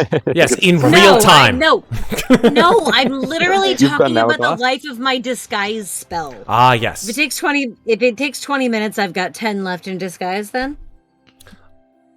I'll tell you what. 8 until my 2-minute warning. How about this? I'm going to roll a d20. Okay. That makes it easy. That way I can blame the dice. You have 15 minutes of wait time. And I have 15 minutes left in spell form. There you Okay. go. Then I'm cool with letting Mikmick wait in line and try to buy shit, and then I can be a dick if I need to. Fantastic. I love it. Works for me. Okay. Whilst waiting in line, if indeed you do that, waiting, you do hear the occasional conversation coming from this man, and as you get closer to the front of the line, the visage of the person who you can only assume is Draco Kozina comes into view. This is Draco Kozina, the man you've all wanted to see. Boy. Here we go. A boom. Not what I was expecting, but nice looking man. Yeah. Yeah. Not bad. He's got. I'm getting some bad guy from Black Panther vibes. Yes, Michael B. Jordan. Everybody is played by Michael B. Jordan. I was like, I'm totally blanking on his damn name. Thank you, Michael. I'm getting some serious Michael B. Jordan vibes, but I dig it. Good looking dude. Yep. And, he's got those big brown eyes. He obviously knows... Not what I was expecting from the name Draco, because, my brain immediately goes Malfoy, but I dig it. I like the dichotomy. Yep. Draco. It's actually spelled S-R-E-Y-K-O. Pronounced Draco. Thank you. You are welcome. Go correct. Thank you, because I've changed it 3 times. I mostly just spell my shit phonetically so that I make sure that I say it right. No, that's good. There's a lot of that in this. There's a lot of that in this campaign. Please, if you think Forgotten Realms names are fucking ridiculous. Most of my names in this game are spelled out in a way that I know if I look at it, I'm gonna say it right. I'm just gonna. All of Moynot's Gaelic aliases are spelled properly in my notes, but have phonetic pronunciations after them so that I remember what the hell I'm saying. Absolutely. So yeah, you guys wait your 15 minutes. It's a very sort of, compared to many of the other shops that you've been in, this shop is bigger than the others. You see a variety of furs and mounted animal heads on the walls. Most of which seem to be predators, bears, wolves, foxes, but there's the occasional, stag, but the majority of the furs that are being sold here are wolf, bear, probably mink, I guess you would call them, or something like a mink. Beautiful, very nice quality. Apologies to PETA in advance. And screw PETA, they suck. Yeah, well, and this stream was not sponsored by PETA. And the personal opinions of players in this game do not necessarily represent the opinions of Slices and Dice. Exactly. Thank you, Sarah. I should have a disclaimer. Once you get to the front of the line, though, you get, right up in his grill. You guys are there now, so he says... Before we get to the front of the line, I do actually look down at Mikmick and say, looking at how busy this shop is, I find it hard to believe the maid's story that they're hard up for money. So keep an eye out, Well, okay. This is all looking, well, as they say, it's looking sus. Who on earth I don't know what that means. What was that, Amnestria? Who on earth says that? I don't know, but they're clearly not among us. That's for sure. No, definitely not. Get out! I'm gonna take it over there. Hey! Go wait in the caravan. I'm back. All right. Sorry. So, yeah. What do you guys want to do? When Mikmick gets in the building, he'll go, so you're Draco, right? He looks down at you and says, yes, Draco, yes. Hi. Hello. I'm just looking for any leather scraps you may have. I've got to fix up a bit of armor and need a little bit of extra leather. Oh, so you're any leftovers. My armor does look pretty scruffy right now, thanks to the spell. Mm-hmm. He says, well, I mean, we have some in the back. We don't really use them for very much, but I mean, I can give you a box of scraps for, I don't know, 5 gold. How's that work out? Here's the thing. As you well know, this kind of business isn't pay that much, and well, I think I just spent all my money having some milk brow last night. Oh, your story is it's really touching me right here. Right in my heart. Well,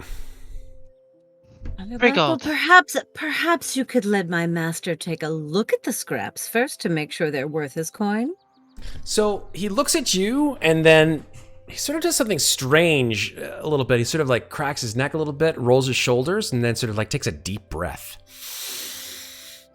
Oh, he's totally trying to see through my illusion. I know he is. And I think with disguise self, it is a... I'm gonna look right now. Yes, please.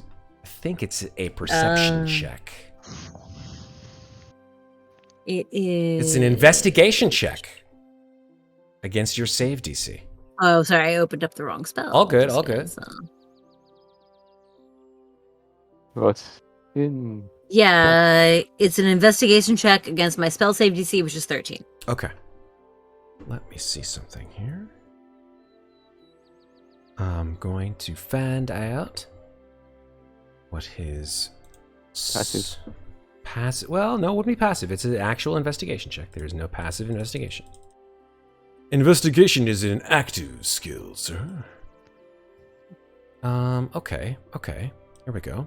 So his investigation is intelligence. So that's just a straight D20, actually. Okay. All right, let's go. That's it. Here we go. Natural 1. Yay! No idea. And he's like, His sort of nostrils flare for a sec. I can give it to you for 3. Yeah, I mean, I'm not asking for the whole box. I'm just looking for like a few little I can scraps. give you like a handout of scraps if you want. That's no problem. That's all I'm looking for. You're just looking for 3 or 4 leather scraps? Okay, that's fine. That's fine.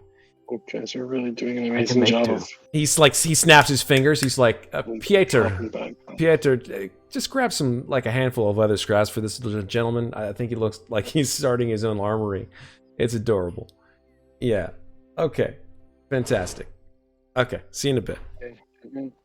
Is there anyone here beyond... Draco is in fact Hold on. So wait, does he hand him the scraps? He asks one of his assistants to go in the back and get it. And after about, 30 seconds or so, this sort of large, bearded gentleman comes back and just puts a couple of leather scraps on the table. Amnestria is just going to cross her arms and say, beyond what exactly? I'm sorry? Well, You were saying something. Well, I was going to say, beyond this gentleman who clearly wants handouts, is there anyone out here who's actually able to do business with me?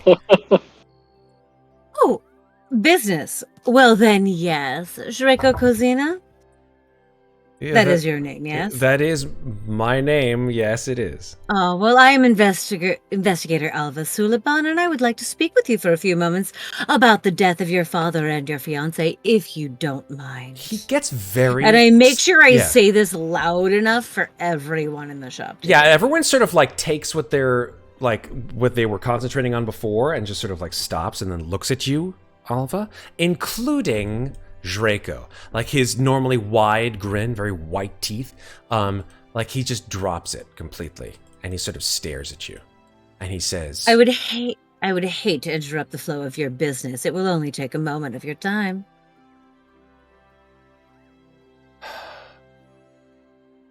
He sighs and then he says, in my office. And he points to a door across the way and he says, Peter, mind the store. And he goes into his office and sits down and he just like walks straight into an office, opens the door, doesn't hold it open for you, walks in and waits for you to follow. I look at the others and I nod towards his office and I let them go in before me. All right. The And then I office. close the door behind us. Yeah, the office is, a very sort of bright, airy room. It's got a musty smell to it, though, like the smell of mostly, organic material. A little smell of rot and mildew to some degree. And all over the walls, like enormous furs, like a giant bear fur. Head still attached, obviously, just like nailed to the wall. Wolf fur that has been expertly removed and placed in sort of stacks, and an oak table with enormous amounts of paper on it. And he offers you a little bit of a. I think he's got like 3 or 4 chairs in his office. He offers you a seat. Muadnhait will stay standing. Okay. Mikmick will probably be staying out in the store, and just because of how Draco treated him, he's going to do something just to spite him. He's going to actually stay in the office and use the scraps that he's grabbed to make a simple suit of leather armor. Okay, I think that's going to take some time. Yeah. Yeah. But good for intent. I like that idea. Yes. Amnestria, So, what do you... so while Go ahead. So Mike. while Muadnhait's talking to Draco, You can Mikmick's start it. making. I don't yeah. think you're going to finish it, though. I can tell you that. Yeah, it's not going to be like You're probably a like full suit. It's going to finish be like like the first portion of it. Like some pauldrons or something. Yeah. some pauldrons, or even just like the barbarians kind of leather armor. Yeah, I'm with you. Like Yeah. the He-Man leather armor type. Amnestria, Light armor. what are you I doing? have 2 questions. Yeah, go ahead. The chair, does it have arms? I'd say yes, it does. Okay. You can't Riker the chair. Sorry. Damn. I thought that she was going to carve into the chair like, leave a tip. She wanted to Riker the chair. Come on, give her a chair she can Riker. That's fine. I'll remember that for next time. That's okay. God. Yeah, she's just gonna sit right in front of him, just pull the chair up and just... So let's talk. Okay. Claudiu, what about you, sir? Claudio is taking notes and drinking wine. Excellent. The 4 of you sit in Draco Cozina's office. He laces his fingers together, puts them under his chin, and says, "So you want to know about my dead fiancé and my father? And your dead father. Yes. And I would assume I'm the prime suspect." Not necessarily. Right now, you're the only thing connecting the 2 people, so I'd like to know what you know. I will be more than happy to tell you anything that you need to know. Please do. I'd also like to know what you think beyond what you know. Do you think there's any connection between your father and your fiancé other than you? I don't believe so.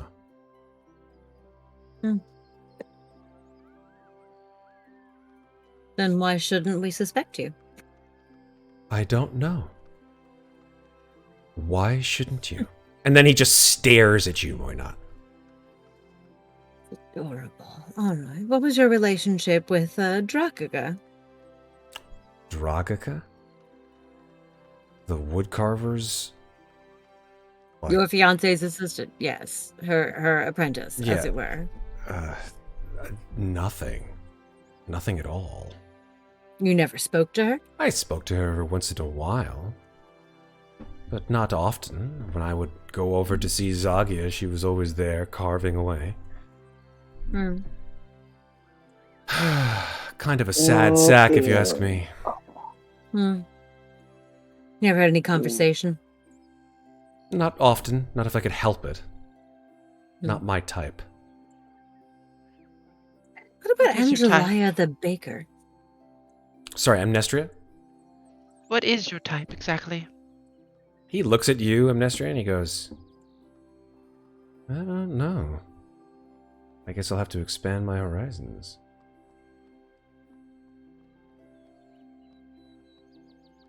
Why not doesn't even contain her eye roll. What about Angelia the baker? Oh, sweet, sweet Angelia. Yeah. Yeah, she's, certainly been on my mind since the death of my poor fiancé. Only since. Yeah. Since. But Yeah, I think that's Zagia's good. your type, then. Oh, Zagia, I mean, what a wonderful woman she was. Very, Indeed. skilled with her hands, if you catch my meaning. I'm afraid I don't. Well, that's a shame. Tell me, what drew you to Zagia? She was a woman who I felt would be right for my family and her family. Coming together. We. But I don't mean socially. I mean personally. Personally, Zagia had a pleasant demeanor, and she wasn't awful to look at. She had I just chuckle under my breath when he says that. a certain way about her, and she was quite to the point, if you know what I mean. She didn't sort of bandy her words very much. She sort of got down to it. She get along well with your family? Oh, very much so. Yeah. She and your father, for example, did they seem to get on well? Oh, my father. Still trying to figure out who would have been so awful to have done that horrible deed to my father. I mean, certainly not Zagia, because she was dead already, but that's not what I'm asking. Did the two of them get along? Yes. They seem friendly. Yes, very much so, actually. I'm afraid I haven't heard much about your mother. What was she like? My mother died when I was a small child. Nothing in Zagia to remind you of her? Now that I come to think of it, I mean, I don't really remember very much. Claudio puts down his notes and his wine and does the biggest eye roll in the world and goes, "Oh my god. Where were you when they were murdered?" Oh. Well, if you're asking me for my alibi... Yes. Well, on the day that Zagia was found underneath that woodpile, I was here in the store. And who can corroborate that you were in the store? Peter? When she was found. That's correct, when she was found. Where and how long before she was found? The whole day, and since the morning, of course. I was here, and then the night And before... Peter can confirm that you were here? Yes, you may certainly ask him to confirm. He will confirm my whereabouts that I was in fact here. I do take occasional trips out to the forest, but those have nothing to do with business. What do they have to do with? My own personal predilections. I like the forest. I imagine you're quite versed in the air around this town, are you not? Oh, very much so, yes. Okay. I have a different question then. Do you happen to know where we might be able to find Radaga's cabin or house or somewhere around the town? Who? Radaga. She used to live in this town some years ago. I don't know who that is. Who is Radaga? Is that someone who lives here in Amherst now? Is there any houses around the town? There are cabins here and there, yes. Can you tell us where they are? There are many dotted around the forest and in the landscape for those who choose not to live with us in beautiful Amherst. And there are larger settlements, Scald, Harmonia. Can I get the last alibi question done so I can just Absolutely. close my line of questioning? Yeah, certainly. Yeah. And where were you when your father's tongue was removed? I don't know exactly. Effa, my maid, found his body. That afternoon, I was as well here in the furrier's office. Across the street. Well, So yes, very, very far away. we keep things very close here in Amherst. You wouldn't mind if I look around the Furrier's office? Not at all. Feel free. Okay, I leave the group to question him further, and I'm just going to go explore the office. Fantastic. We'll get back to you after the break. Sounds good. I must say that seeing what I see of you and knowing what I know of Radaga, of Zagia, you do seem like a rather odd match. Based on what I've heard from the other people we've spoken to, it almost seems like your father and Zagia would have been a better match. You're funny. I like you. Your humor. It's very pointed. Why am I funny? I mean, aside from the age difference, which obviously made them incompatible, why am I funny? You're trying to get my goat. No, not at all. I'm simply looking for information. I'm only doing my job, sir, as you are doing yours, which I'm trying my best not to keep you from. Well, then why are you...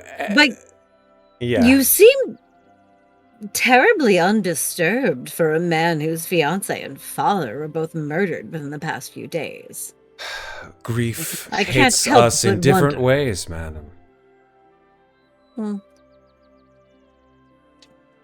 Some people choose to be suppose so. quite showy with it. I mean, choose a different path. here we are in private. None of your customers to see you. None but the people who want nothing more than to clear your name, and yet you still seem evasive to me. I'm sorry that you feel that way. It feels like you have something to hide, honestly, but that's just me. It does, doesn't it? No, it's not just you. I agree. It's rather odd that you have been having a woman on your mind who is not your fiancée and not your dead father. I mean, everyone grieves in their own way, but... It's very interesting. I mean, obviously, we have no way to prove that you only started thinking of Angelia after your fiancé's death, because of course it's your thoughts and nothing else, but it would go a long way towards your redemption were you to admit to me now that there was something going on between the two of you before. He If takes you a hide second it- and starts thinking about that.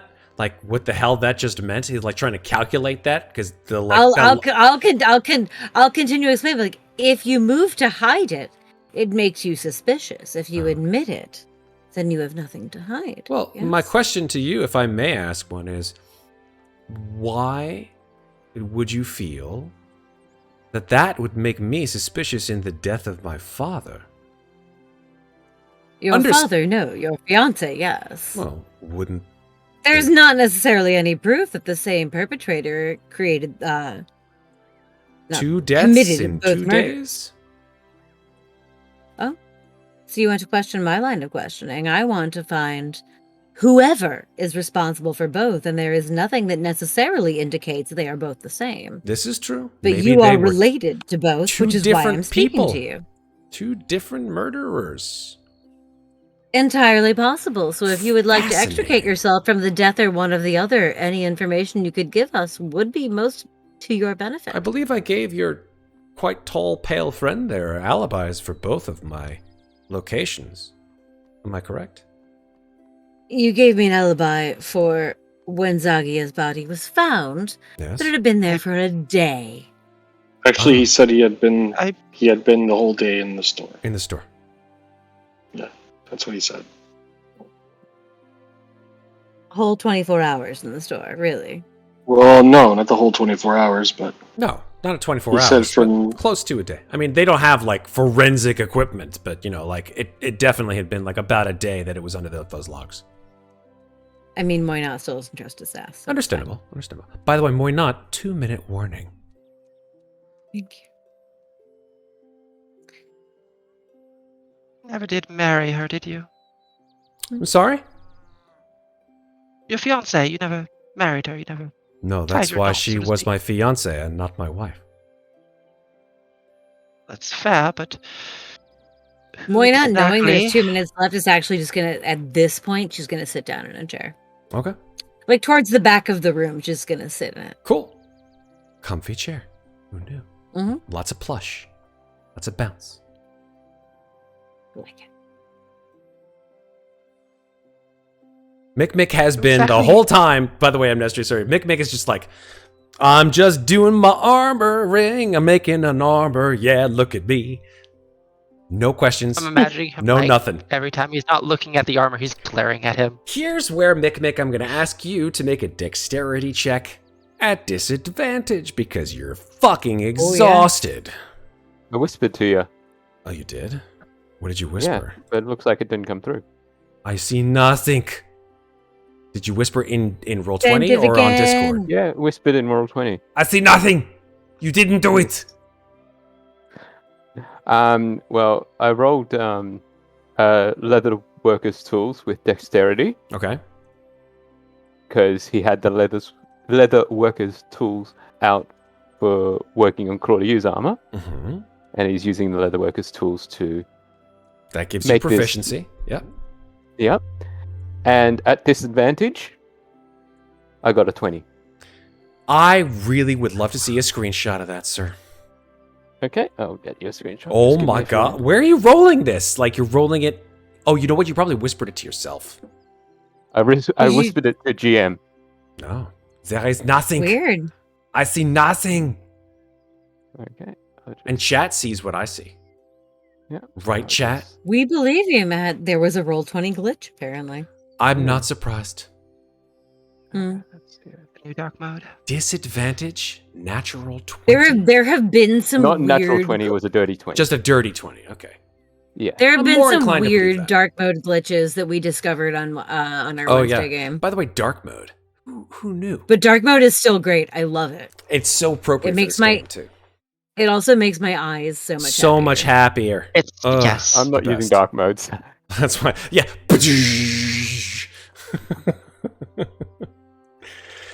Here's what I'm going to do, Mikmick, or I should say, Red. While we check the videotape, as they say, I'm going to go ahead and call a break because it's a little bit past our break time normally. We go either 11 or 11:30 on break, and I think that we were a little bit past it. So here's what I'll do. I'm just going to narrate and say, listen, if you have nothing else, I really have a lot Well, of things to do. I'm literally sitting in that chair until my transformation happens. Okay. So. More not, you begin to feel like the hair is changing, your face is changing, and as you, like, everyone else is The just like... horns are slowly reappearing. slowly from coming the back back, of my and, like, head. he's just like, now, unless you have... So... What the... And, like, he just, like, the camera on his face, and he's just like... And that's where we're going to take our break. Yeah, just love posted the image in the Ravenloft channel. I believe you. There was I a... believe in a thing called love. I believe in a thing called glitches. So hey, it is what it is. All right, cool. So That's a good roll. we'll take a 5-minute break. Come back in 5 minutes, and we complete our investigation. All right, we'll see you guys in 5 minutes. Don't go anywhere. More. Okay, we're back. Claudiu, you are more than welcome, sir, to investigate the furrier's office, as well as the shop itself. Excuse me, itself. Let's do that. Let's do an investigation Let's of see the it. furriers. Bring it on. 19. Dope. Oh, Yeah, okay. it's a... So I am looking for. Tell me. This is the perfect place. This is the perfect place to find something to remove a tongue with, Absolutely. and also to question Peter a little bit. Be my guest. Many Yes. sharp instruments, like knives aplenty. Huh? Skinning knives, mostly. But there are some, boning knives, hacking, choppers, cleavers, whatever you want to call it. Anything I see with my investigation. With a 19, you don't notice anything out of place.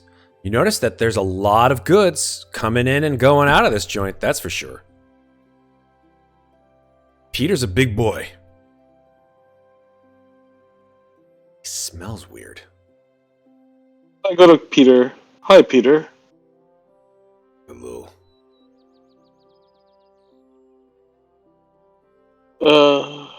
Peter, tell me.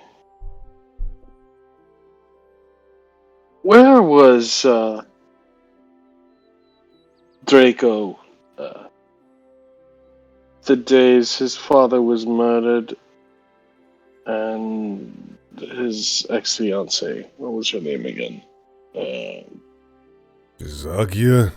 Yeah, Zagia. Zagia. Draco was here. Okay. He I'm was- just gonna inside check ahead. there. Inside that check.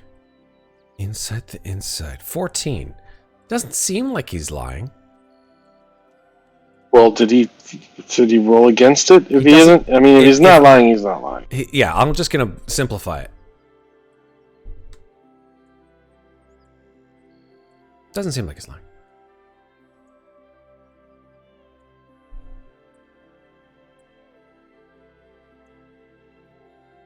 Interesting.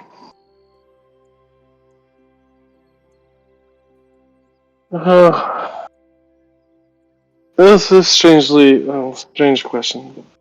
If I was to use a knife to, say, remove a person's tongue, what knife would you use, Peter? What knife would be the optimum knife or blade or instrument in this shop He says, for removing a tongue from a creature or a human being? The nearest one. he says, It depends on the creature. You would use a bigger knife for a bear's tongue than you would for a fox's tongue. So what would be the perfect knife for a human's tongue? he looks around, scans all of the ridiculously sharp implements that are sort of arrayed in his area, and picks up a large sort of fillet knife with a gleaming edge, and he holds it up like this. This one. This will And cut, make how? easy tongue cuts. Yeah, like one slice. And how would you do that? Would you hold the tongue? How would you hold the tongue? Because, the tongue just, it just slips back. Slippery tongue, yes? Yeah, saliva, it's actually a pretty strong muscle. Yeah. Creature It's reminding dead. Claudiu how hungry he is. If creature is dead, then tongue is easy to cut. Open mouth, dead creature, cut tongue. What if the creature's alive? Very hard to cut tongue with creature alive. They bite. Fine. Okay, I'm gonna go ahead and buy that fillet knife from you. This is my fillet knife. It is tool I use here in shop. You don't have another one? This is my fillet knife. You wish to buy my fillet knife? Yeah. He sort of looks at you strangely. He's like, Okay, I could get another fillet knife. It's fine. It's no problem. How much for the fillet knife? You give me 4 gold, I give you fillet knife. That's a very expensive fillet knife. It is my fillet knife. I use it for many years. Right. So I mean, there should be a used cost associated with the fillet. I do not have depreciation on fillet knife. This is my fillet knife. I keep in good shape. It is my fillet knife. Okay. Can't believe we're having this conversation. Dungeons and Dragons, folks. What's the average yearly depreciation bought a on a fillet used knife. fillet knife? I don't know. Probably go to the As if player's we handbook point to being because I think vintage, that would make it cost more. Yeah. it's a very expensive fillet knife. I mean, Just saying. it's it's like Victorinox. So it's really great quality. Either that, or he's just trying to bamboozle you. One of the two. It's like a Henkel's fillet knife. Henkel's. German quality. We here in Kartakas, we make the best fillet knives. I get this on special. Big fillet the knife. fillet knife, Big box of Oh. knives is good. Okay, so I now have a fillet knife in my inventory. Superb. It's very nice. I have to look up the damage on a fillet knife. It's like a D4, like for a dagger. But this one, super sharp. I'll give you. It doesn't do magical damage, but D5. Ooh, shit. Ooh. Oh shit. Yes, I love dice that don't exist in real life. Welcome to Roll20 Land. Okay. I love it. It's great. I mean, 1D. that was a genuine. I love it. No, Give me a I'm sorry. fillet knife that does 1d5 damage. Yes. Okay. But you have to sharpen it every long rest, or it goes down to 1d4. Don't sharpen it too many times, because if you sharpen it, it's gonna, you don't grind it down. All right, clown. Let's just. What do know you want to do? What do you want to do? Tell me what you want to do, dude. Well, at this point, I rolled a decent investigation. I didn't Yeah. find anything in the store. No, but you did get a confirmation of the alibi, at least. Yeah, that's all I got is confirmation of the alibi. Yeah. So, At this point, no clues. I go back. in the story, I let unfortunately. Moe not know. Hi. Yeah, you walk in Hi, the door Moynat. and like the guy's just staring at Moynat, like, because Moynat now looks like herself again. Okay. Moynat, his alibi checks out. I'm going to go back to the inn, and I will meet you guys there. It's been a very long day, and I need a couple of bottles of wine. It's been an hour. I don't actually It's say been that a out loud. long I day. message that to him. I message him. It's been an hour It's been a long day. And because with that, all I want to do because bid you I want to save my adieu. vocalizations for Guy's reaction to my change. With that, I bid you folks adieu, and I am out. Okay. Thank you, Alex. We will take a very short 2-minute break for us to say goodnight to Alex as he drops from the game. We will see him next week. Alex, thank you. Of course, please tell the wonderful people here on the internet where people can find you. And we gotta work. We gotta work on my Instagram, man. I Hell yeah. don't do anything on there. You know what? You're right. He needs to just give us his password, and then we can post a bunch of random photos on Let's it. do it. Let's do it. Security Like a bad idea. underscore Alex What underscore would I possibly Lorenzo. do? Fantastic. Yeah, you know what, Alex? I'm going to make it my weekly goal, now that I'm back and my life is somewhat stabilized, to do the things on Instagram that I wish I could do. I'm going to do it with your Instagram, though. Is that cool? You just need to like set a reminder on your phone to text Alex. What do you do every with day your to be like, Instagram? post something on your man? Insta. I don't even Post think something I've on your ever looked Insta. at your Instagram or Sarah's. Slices and Dice's Instagram? Mostly miniature pictures. Mostly pictures of the miniatures that I paint. Ah, not slices and dices, man. Your personal one. I don't have... Oh, I have a personal Instagram of like my kids that I haven't gone on in fucking forever. But then again, I that's just post my cats, my snake, food, me. Mhm. cool shit I do at work, and then fun photos I take out in the world. There you go. So like a I couple of just don't days use ago. my camera. Well, like a couple of days ago from work, because I'm working up on the fucking 50th floor at Hudson Yards, and there was this crazy fog in New York. I looked out the south windows, and I'm like, holy crap! I literally watched downtown Manhattan Financial District appear like disappear, appear, disappear, appear, disappear. And so I took this crazy photo and it was in half fog, like, hey, look at Brigadoon down here. Brigadoon. And I stuck it on my Insta, because why wouldn't I? I think we all could use a little help on Insta and social in general. So, that said, thank you, Alex. We'll see you next week, and we will take a 2-minute break while I adjust the zooms and get everybody back to where they should be. So, we'll see you guys in a few minutes. Don't go anywhere. Bye, folks.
All right, we're back. Sans Monsieur Alex. Okay, so, yes, I'm gonna go ahead and just grab Alex's token and move him on over to the Grinning Fox Inn, and that's where he will stay. He's at the bar. He is at the inn. Boom. The other 3 of you, however, are still ensconced with a gaping, like, of Draco. Yes, please, by all means. Draco is aghast. Okay, that's I'm actually going part of to- my question. Yeah. Oh, sorry. Oh you no, go I was ahead just first, wondering, yes. like, Claudiu popped in the room, talked to us, and then left. Yep. Draco hasn't moved at all this entire time. Not at right? all. Not at all. Okay, is he stunned? Just stunned. I feel like we kind of retconned it that like Claudiu did that while Moynot was in the process of changing back to herself, Fair enough. And he did say Moy not too. and he did, yes. So I'm still going to look at him and just say, "Do I look familiar to you?" Sort of squints. It goes, Vasca? And then I'm just going to stand up and say, "I will discover who killed my aunt. You can help me or not. I just wanted to see what kind of man you are." Oh. Well, that's a surprise for sure. We all have things we hide, I guess. Is there anything you've been hiding from me that you care to share? No. Is there anything you've been hiding from me that you don't care to share? No. Insight checking number 2. Bumageste. I would also like to insight check him. Smell the lies. 21. Double threes for Amnestria. Ba-doo. You're like totally telling the truth. Totally. Either that or he's just such a beautiful person. Yeah, he's giving you the looks, Amnestria. He has been giving you the looks. Giving a little flutter. You know what I'm saying? It's hard to resist his wily charms. Muadnhait, he's holding something back. One of those two questions was a definite lie. I'm going to step closer to his desk and say, I know that you're lying to me. And I think it would be best for both of us if you told me the truth right now, rather than letting me find out later, because I don't tend to be kind to people who lie to me. Make an intimidation check.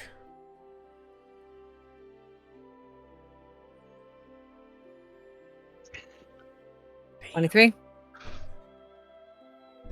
He says... Dice tell a story. He says... I think, Vaska,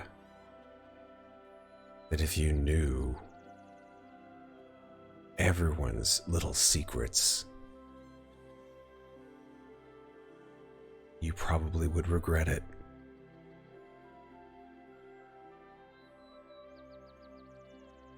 What if I told you a secret in exchange for one of yours? You show me yours and I'll show you mine. He smiles. I You already have. smile right back. Something like that, yeah. He goes, You've already shown a secret. pretty, enticing. Hmm. Go for it. I have been called that before. Oh no, you first. I'd have to take you into the woods.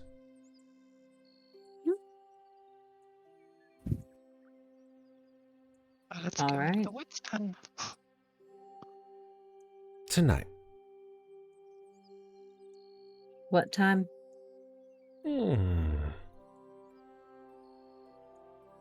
Probably... maybe 10 o'clock? It's a bit of a walk. Where do I meet you? Well, if your friends want to come, that would be fun too. I look to the two of them and I say, coming. Mikmick's I actually dream of doing the. missing it. Sorry, you A got little bit Sorry, of what over did Amnestria crosstalk say? there. What was that? You Oh, got Amnestria. Oh, she would just sort of take out her knife and just order around affairs and just, I wouldn't dream of missing it. Mikmick's not Mikmick. there.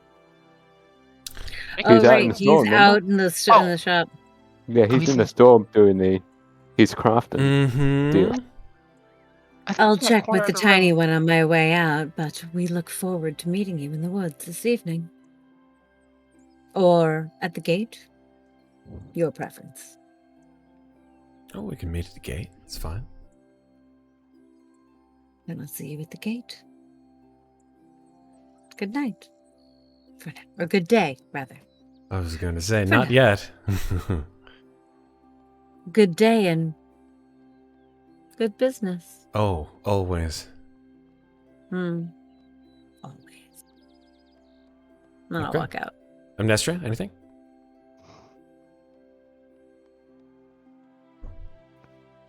Okay. Sounds like a no. No, she's just gonna kind of get up, just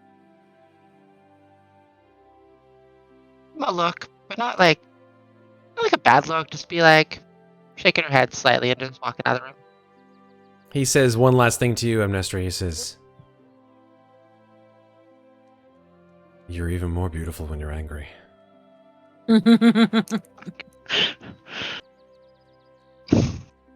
And then he just flashes you this fucking bright grin, like, All right, so Careful this is. now. I bite. oh, Ooh. I hope you're right. She's just gonna leave the room. Amnestria's turning a bright shade of red.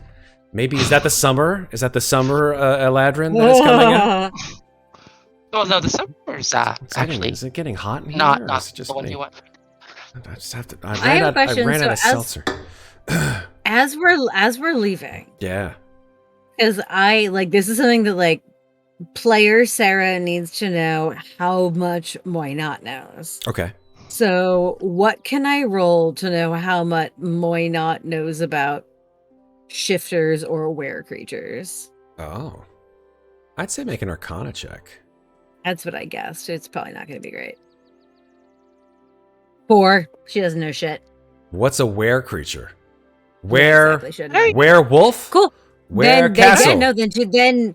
Then she's gonna keep acting as she should act, having no idea these creatures exist. Cool. Fair. Like player Sarah is like fucking werewolf, but Moynat doesn't know anything, so Moynat doesn't know anything. Okay. This is me, like this is how I don't meta. I'm like, how much would my character know? Oh, they don't know shit. Okay, they don't know shit. Maybe something dumb. Meta is not always bad. Meta's not always bad, but also like Moynat very much operates on the world that she knows. So Yep. Fair. Okay. I was a joke. There's a lot of Drax in her because she takes everything literally. Very true. Moynat and Amnestria, you extricate yourself from Draco's office.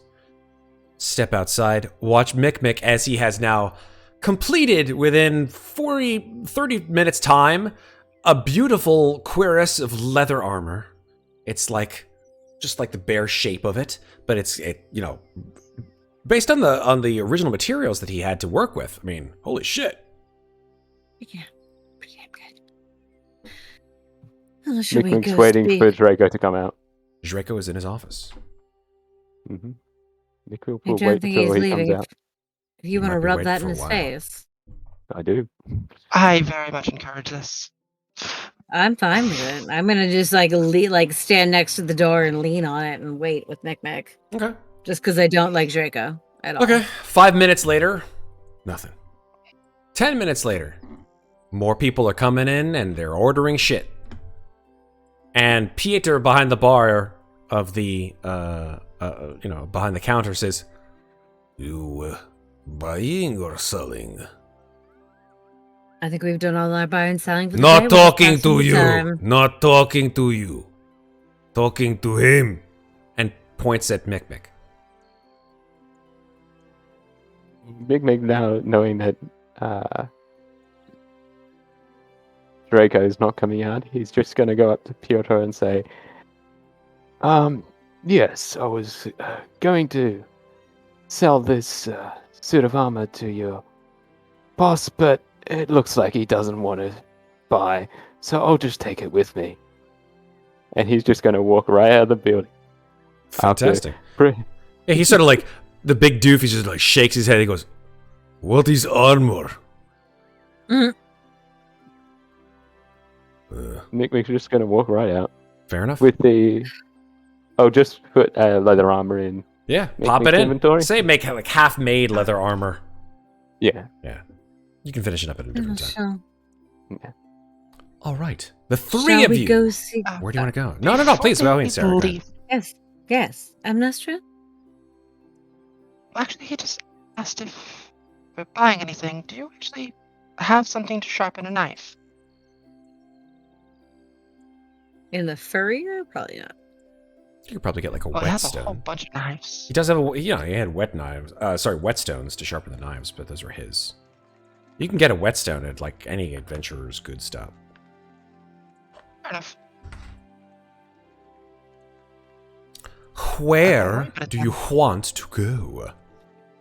Would it be closer to hide armor or leather armor? Definitely hide. Definitely hide. Yeah. I'll just use a compendium to just drag and drop it in. Fantastic. Do it. Use that Again, compendium.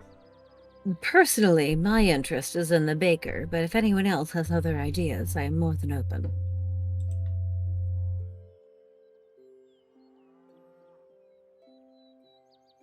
Seem to be receiving no leads on why everyone thinks I'm Vasca. I need to find out what the hell is going on with this stupid festival. But I also need to solve these fucking murders to find out more about Radaga, whatever the Meister Singer can find out. So I mean, for the murders, it's the baker, and for the festival, it's just the town in general. Those are my 2 lines of inquiry, but if anyone else wants to do anything else, I'm happy to hear your thoughts. This is hardly my usual anything.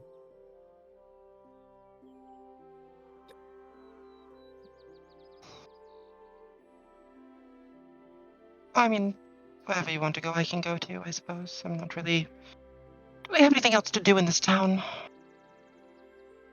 You mean besides solve a murder and figure out why everyone thinks I'm someone I'm not? No, not really.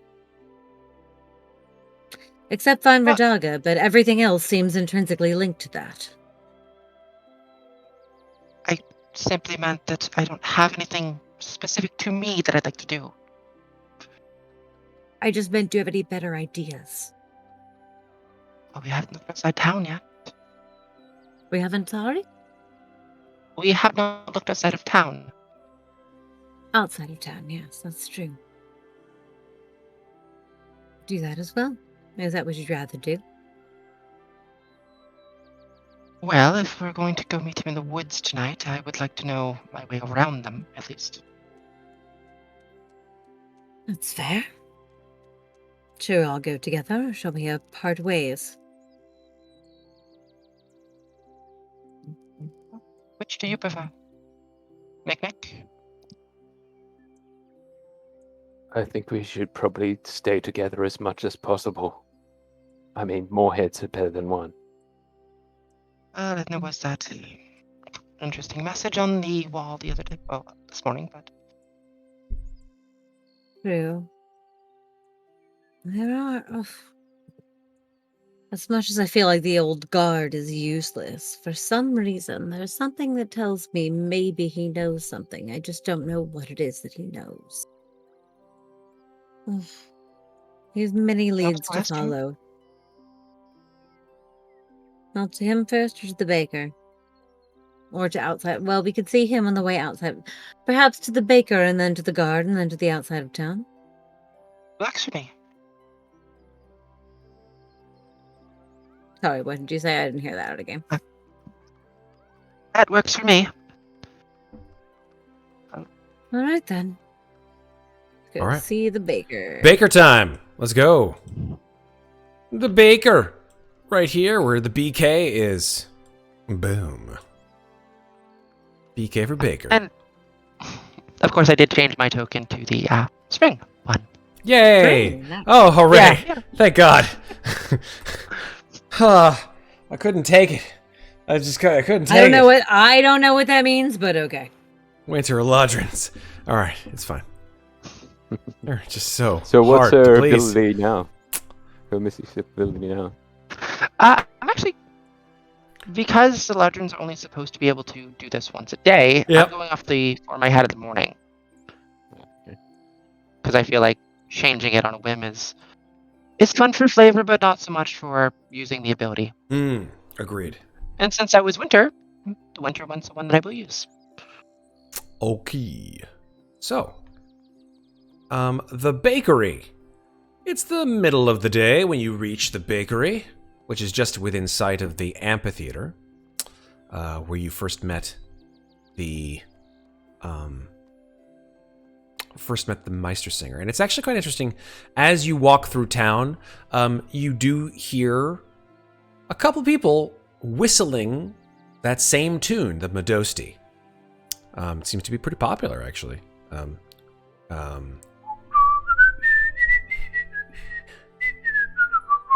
etc., etc. Couple sort of singing under their breath the lyrics. Click. I mean, it is kind of a catchy tune. But as you arrive at the village bakery, you see it's quite a busy store as well, amongst all of the other stores that you find in and around Amherst. It has this sort of storefront area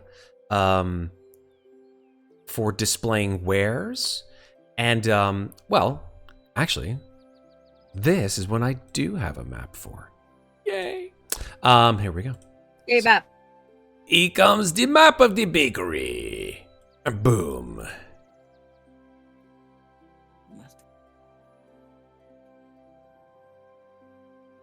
Except this is And without. so Boop. There we go. The door, that's the door, right? That's there? the door, yeah. But you can see in through the window. There are pies. There are cakes. There are, pastries, all displayed prominently in this beautiful window here. And the door is next to it. I'll open the door. Okay. You open the door, and a little sort of bell, ding ding, peals out as you open the door.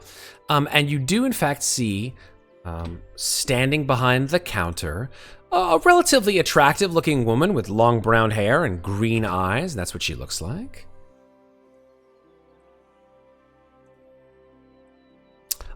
Stands there sort of as the two of you ladies enter the store. She sort of like, raises herself up off the counter where she's sort of been doing this lazily, sort of putting her face on her arm. And as she comes in, as you come in through the door, she sort of raises up. Oh, hello. Welcome to the Grove Bakery. How can I help you? Sorry, Jurev Bakery. Welcome to the Jurev Bakery. How can I help you? I'm sorry, you seem terribly tired. Her eyes Quite all right. open like giant saucers, and she says, "Oh my gosh, Vasca, hi, how are you?" I'm fine. Oh, that's so I'm great. back.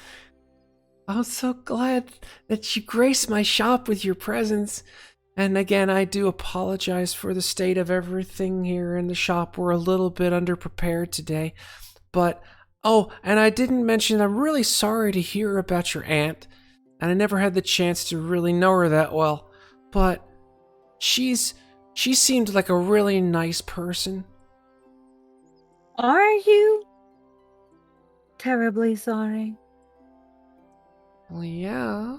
Why wouldn't I be sorry? Oh, because from what I've heard about town, you and her fiancé had quite the dalliance, so why would you be terribly sad that she's gone? Who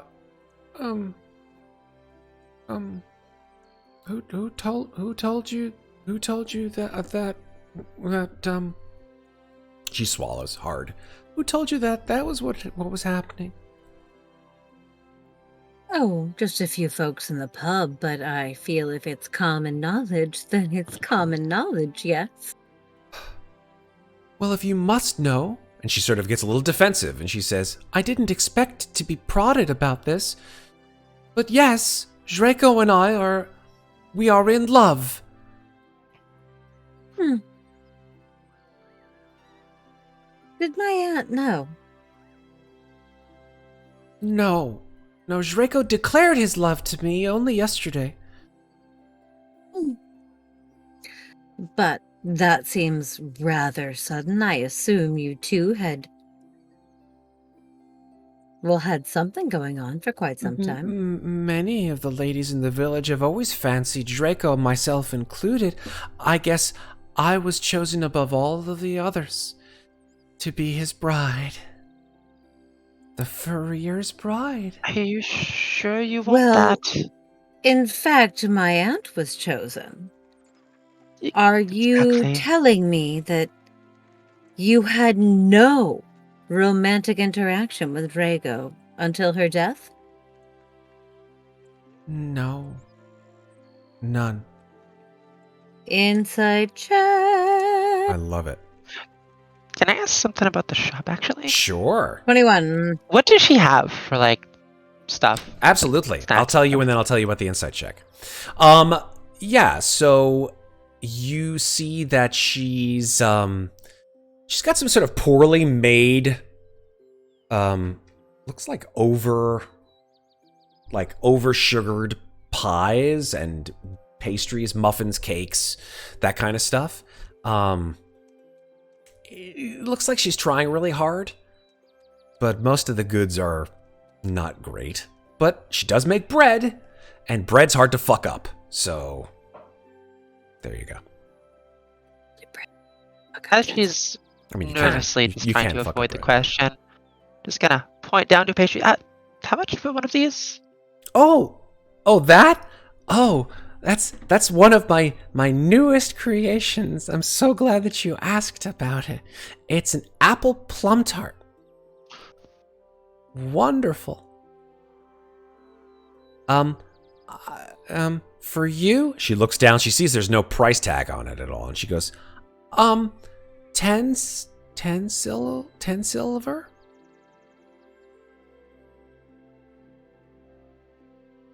Must be a damn good plum tart then. Oh, it's wonderfully delicious. Silver is anyone- 1 gold, right? 10 silver is 1 gold. Has anyone tried this plum tart yet? I myself try everything that I bake. Sure, I'll give you 10 silver for a plum tart. Goody! Yay! Here. And then she takes it and she sort of like clumsily wraps it in like essentially wrapping paper, which you would find like for gifts. I want it now. Oh, I just okay. want to try it. Oh no, that's fine. And she just sort of like shoves it to you across the counter. Pick it up and try it. Yeah. What do I get from my 21 insight? I need to know this as Amnestria is eating her chart. Absolutely. Or She's taking possibly right before. Yeah, remind me of the question. Sorry, I apologize. I got a little caught up. Sorry. Oh shit. She was talking. I was insight checking Something about her and Draco. Oh, that she and Draco had had absolutely no romantic interaction till after my aunt died. Yes, the answer is yes. And she said, and she said no, and yeah, okay, so my 21 insight says yes. Yeah. No. Sorry. She said no. That was not a lie. It was not a lie. All right. Mm-hmm. That is correct. Tell me, what is so enticing about being the furrier's bride? She grins broadly and she says, well, it's something that I've wanted for a very, very long time. Many of us have dreamed of being his bride. He's the most handsome man in the whole village. And he just makes my heart flutter. And she's like, says it like super, like almost like ultra loud. Just, I love being in love with him. Haven't you ever been in love? That's beside the point. What is it about this man? I find him rather loathsome, personally. Well, we all have different people in our lives that make joy for us.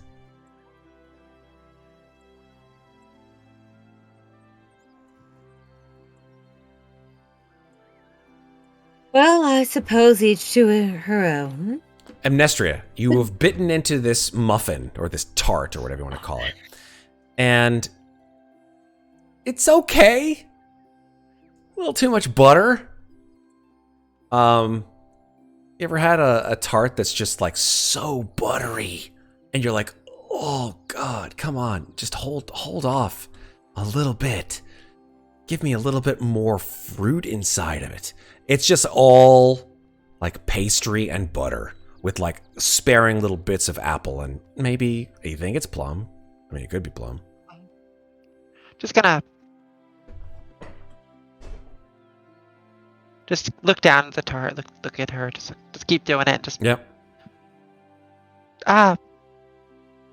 So, a few things. This isn't perfect, but maybe consider adding a little bit more fruit next time. Oh, you don't like it? It's not that I don't like it, it's lacking. It needs something more. You don't like it. That's not what I said. She's like, she starts to whimper. I'm no good. I'm a no good baker.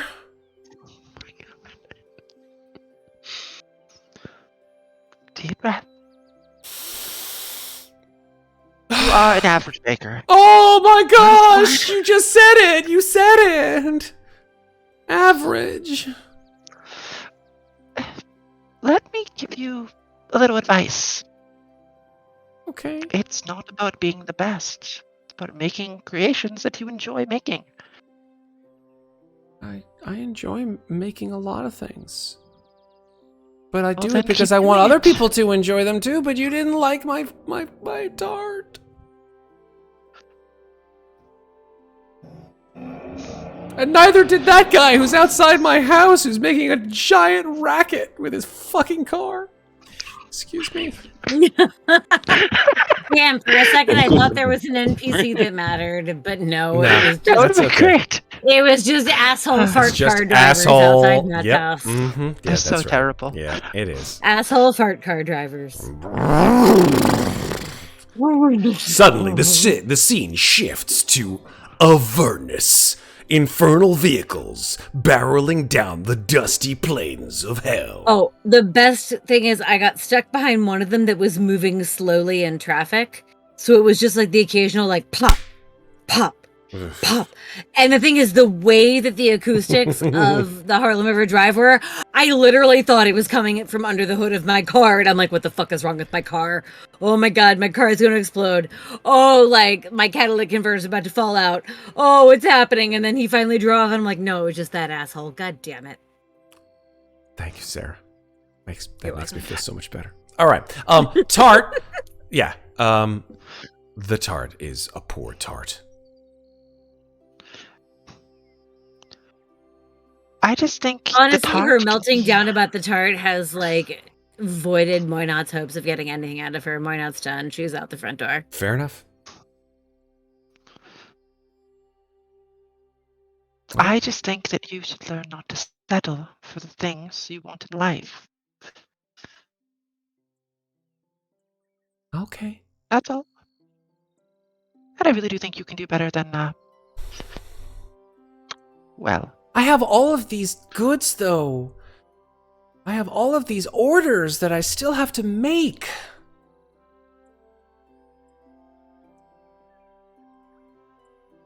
Zagia's wedding cake? I have that in the back still. I mean, I don't even know what to do with it.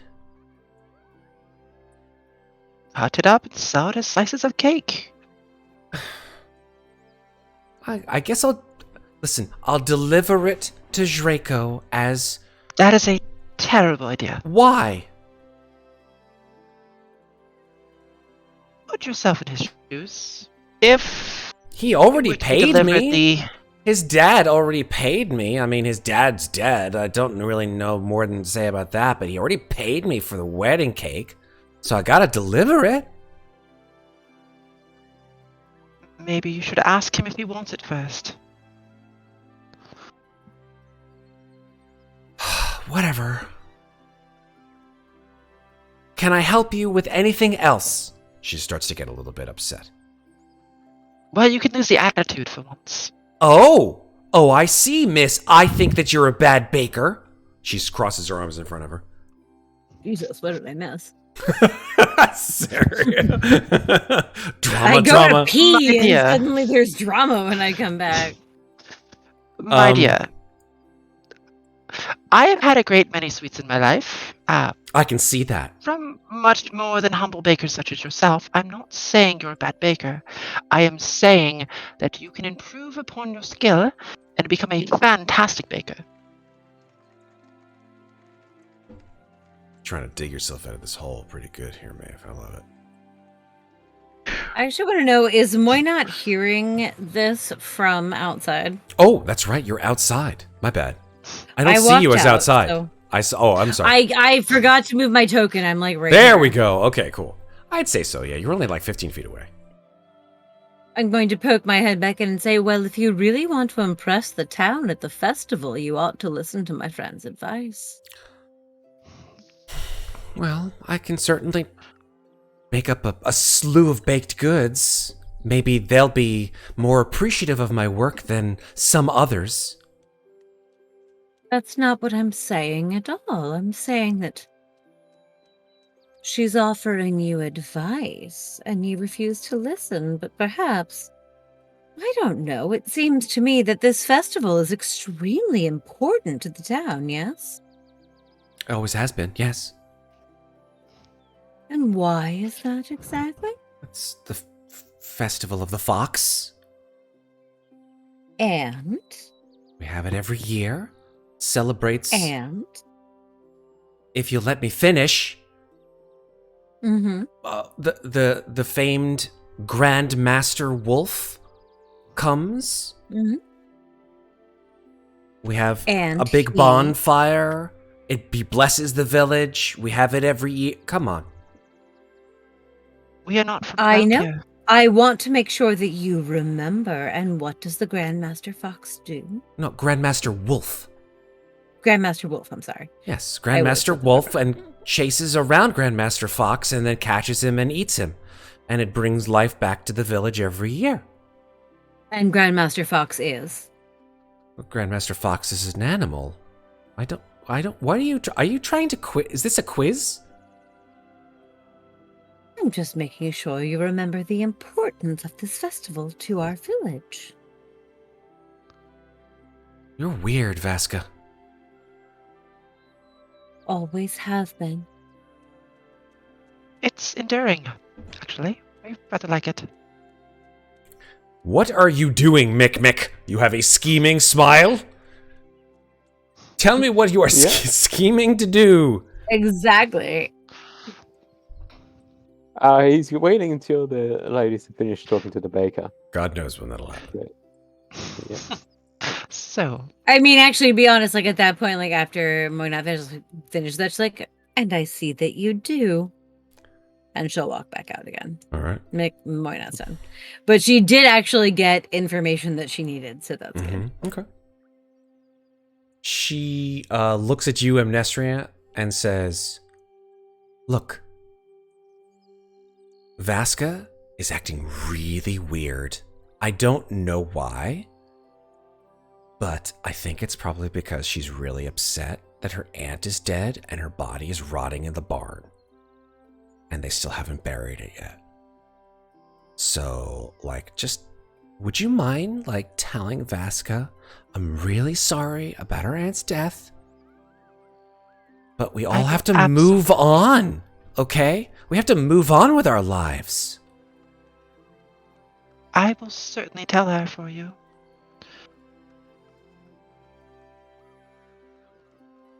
Okay. Which barn? Where's the barn? Ah, I thought she said bar. Yeah, definitely in the bar. No, in the barn. actually, would it be possible for Vasca to say goodbye to her aunt, do you think? She hasn't done it already? No, we just arrived in town yesterday. Oh my goodness. Well, just ask Gorgov. He has the barn under lock and key. The bodies are still in there, I think. They're kind of gross smelling. He's... Please do that. Anyway, I could give you some tips on your baking if that would be helpful. I got And this. before, I got this. I- It's I- okay. my dear, I am from quite a high family, and I've had a lot of very, very good service. Wow. Is this your name? And she points to the name above the door. Yes, it is. What? She's like, I don't know. Maybe it is. You don't know, do you? That's okay. I don't know what you're saying, lady. I'm saying your pastries are much to be desired. You just did it again! Listen, please leave. I don't like you. Please leave and take your not loving pastry butt out. Fine. She's just gonna. All right. She's just trying to be helpful. I love it. I love this so much. Mikmick, what the fuck did you do while that was happening? Well, after the ladies have walked out, Mikmick will go up to the baker and just say, sorry, but I overheard that conversation you were having with that impolite ladies. Very impolite. Very, very. Vasca makes very bad friends. Well, you don't choose your friends sometimes, do you? What? Regardless, I was just wondering, you said you were interested in crafting, right? What do you mean? Crafting? Without using too many words, if you weren't this town's baker, what would you be? Oh, I haven't really given it much thought. My mother was the baker, and her mother was the baker before her, and then her mother was the baker before her. So I thought, well, I guess my lot in life is just to be the baker. Because, if I may, shall I give you an option? Seeing as I overheard that you are quite in love with Draco. Oh, very much so, yes. Maybe you could help him out with the offshoot of his business, so you can spend more time with him. And to give you an example, Mikmick will pull out the hide armor and just place it on the bench. Next time you see him, why don't you tell him that you made this? Oh, he would never believe that. Never in a 1,000 years. I don't know how to make things like that. Well, you may be able to. I mean, lava can do weird things that can give you inspiration. It can fill you with the creative spirit. You may be able to do it. Yeah, no, I know where this is going. Go ahead and make a persuasion check. Let's do this. Yeah. Gotta love persuasion with the character that has -1 in charisma. -1 charisma and disadvantage. That's a 7. Yeah, that's a 7. She says, "You're a sweet little man. I like your little orange armor. It looks kind of funny, but and she sort of like gently pushes it back to you across the table and says, I don't think that Draco would ever think that I could do something like that. He loves me for my mind." And she nods. That is good to hear, but the reason why I handed this over to you, it was a second reason. Slightly more dark, if you will allow me to divulge. Oh, I hope it's not horrible. Well, here's the thing. It seems that people that Draco loves are getting killed quite commonly now. And, well, maybe a little bit of extra protection won't go astray. Oh, so you're giving this to me as a gift? Yes. Oh, I heartily accept.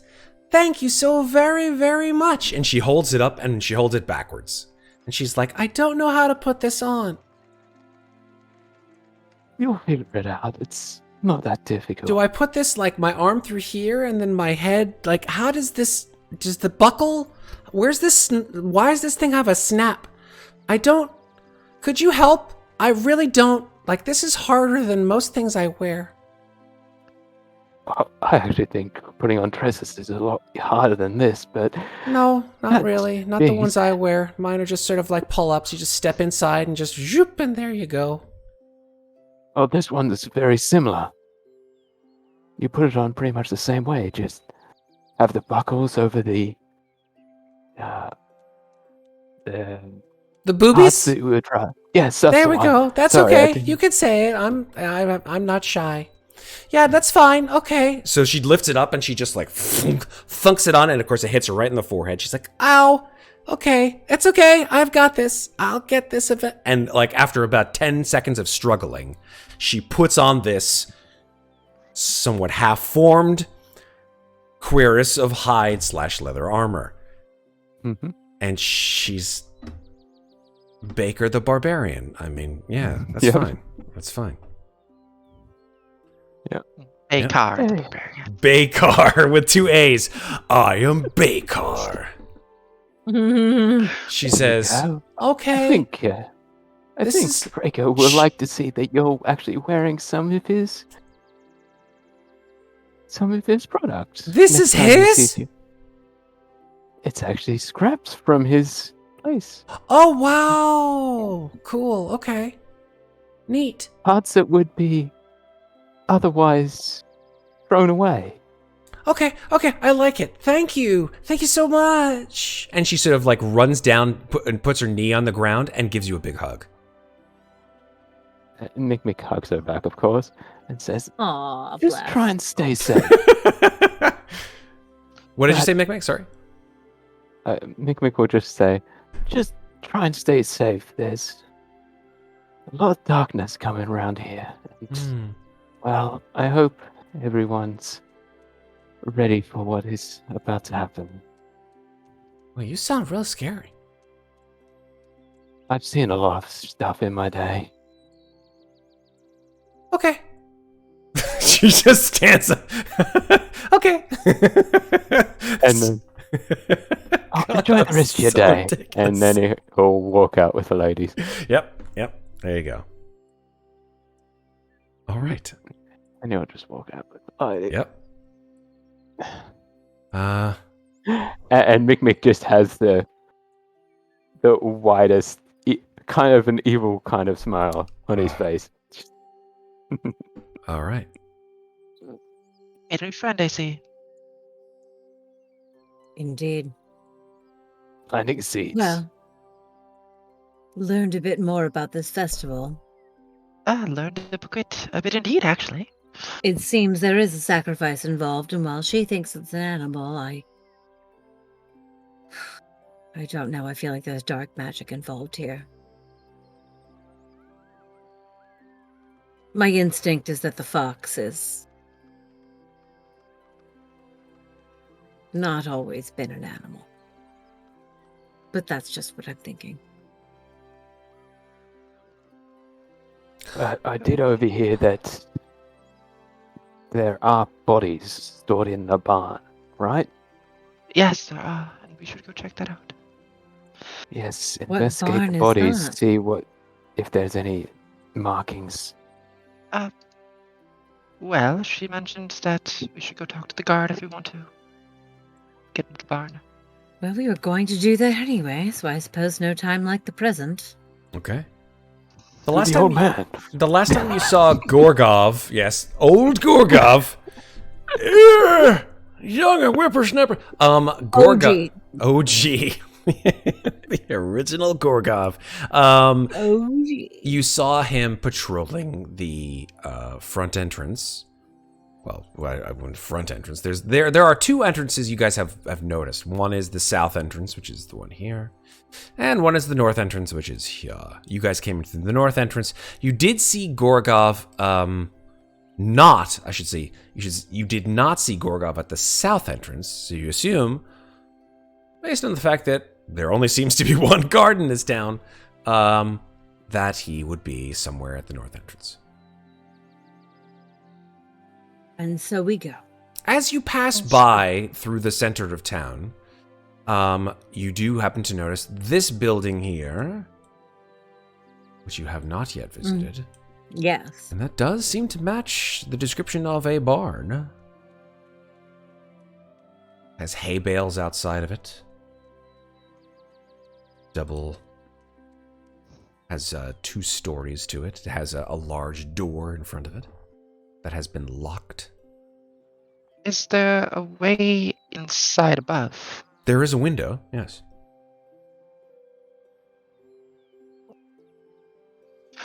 Did we want to try to get into the barn, or did we want to go find the guard? I mean, if you think there's a way in without speaking to him, I'm totally fine with that. Sort of stretches a little bit. I think I can manage that. Well, let's try that first, then, and if it fails, we can go speak with Gorgoth. All right. We know we need to speak to him eventually. True. As the oldest person we've seen, he might be able to tell us something about the festival, but wouldn't mind having a little back pocket information first.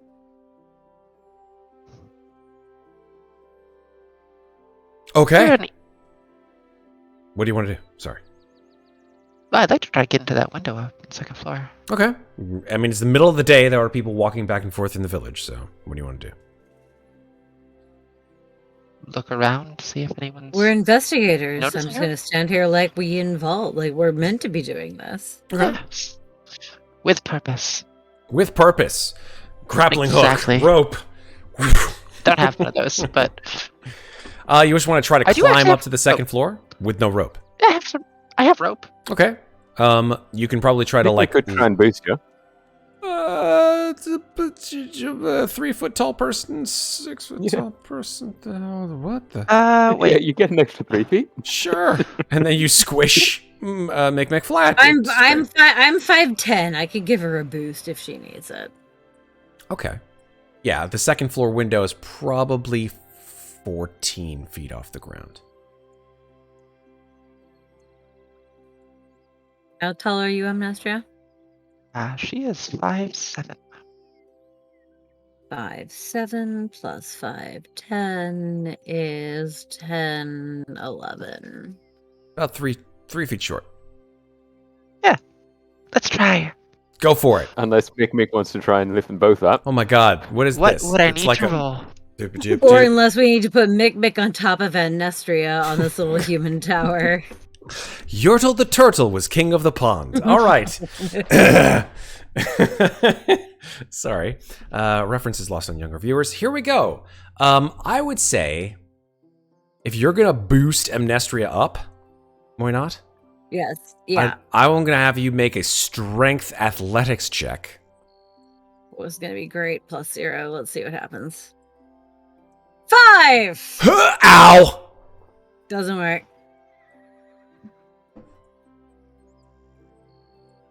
Is there Might anything I use could... We could pick the luck or talk to Gorgoth. Or just crowbar the door open? You could do that too. Or that.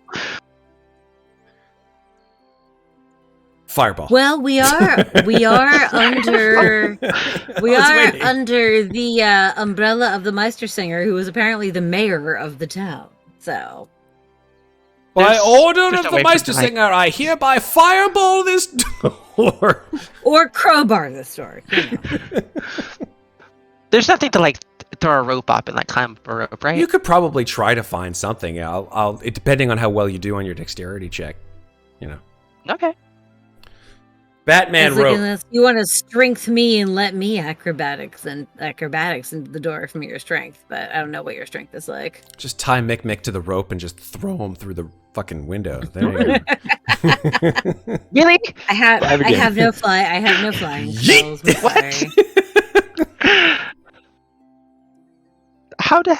That's Sorry, sad. I'm a debuff bard. I have no flying spells. All right. I mean, I haven't tried forcing the door open with a crowbar, I suppose. You can do it with advantage if you got a crowbar. I do have a crowbar because I never give it back Okay. when I get crushed by the flesh snuggies. I remember. Yep. Okay. Yeah. So go ahead and make an athletics check with advantage. 13. Oh, athletics, sorry. That's okay. That was strength. Do you have a bonus to athletics? I'll take your I roll. do actually. I have a +2. Cool. Well, that means that you got a 15. Should I? Perfect. So yeah, 15's enough. You stick it in there, wiggle it, and you hear the sound of something breaking, and then the chains, with the lock attached to them, fall to the ground. I left the crowbar. Good crowbar. Gotta keep it Check well. out The 3 this- doors now. Let's go check out this dead body barn. Dead body barn. Best kind of barn. All right, here we go. No. A Do we have a map. map for- There is a map for the barn. There's a map. There is your map.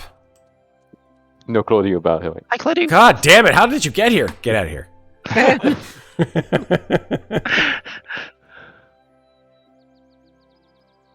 Let me zoom in on the barn.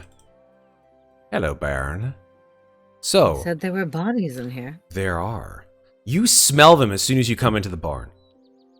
They are left to the elements for all intents and purposes, except with a roof over their head.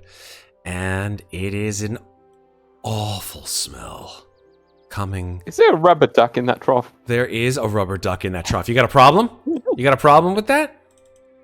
No, it's just the It's a rubber duck. You got a fucking problem with a Which rubber duck? in trough that has a rubber duck? You got to come back Oh, outside. Come back outside. You'll see. Oh my god. This map Okay. maker is goddamn amazing to have a rubber duck in that trough. Love it. Take the rubber duck. Take the rubber duck. Use the rubber duck.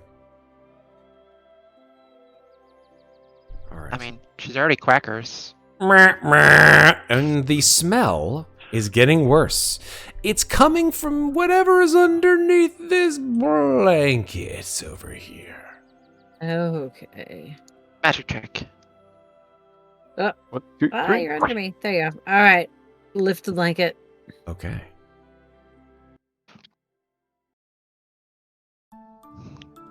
When you lift the blanket, you see 2 dead figures. The first is an older woman, probably in her 40s. She has pale skin. Older in her 40s. I hate you. I know, but compared to you. And you know, I'm in my 40s. life expectancy in the medieval times, Okay, fine. Okay, fine. just, it's all about context. Okay, fine. Sorry, I'm in my 40s. Fuck. I know. I that's know. Why I was like fucking I mad. know. I'm self-deprecating. So here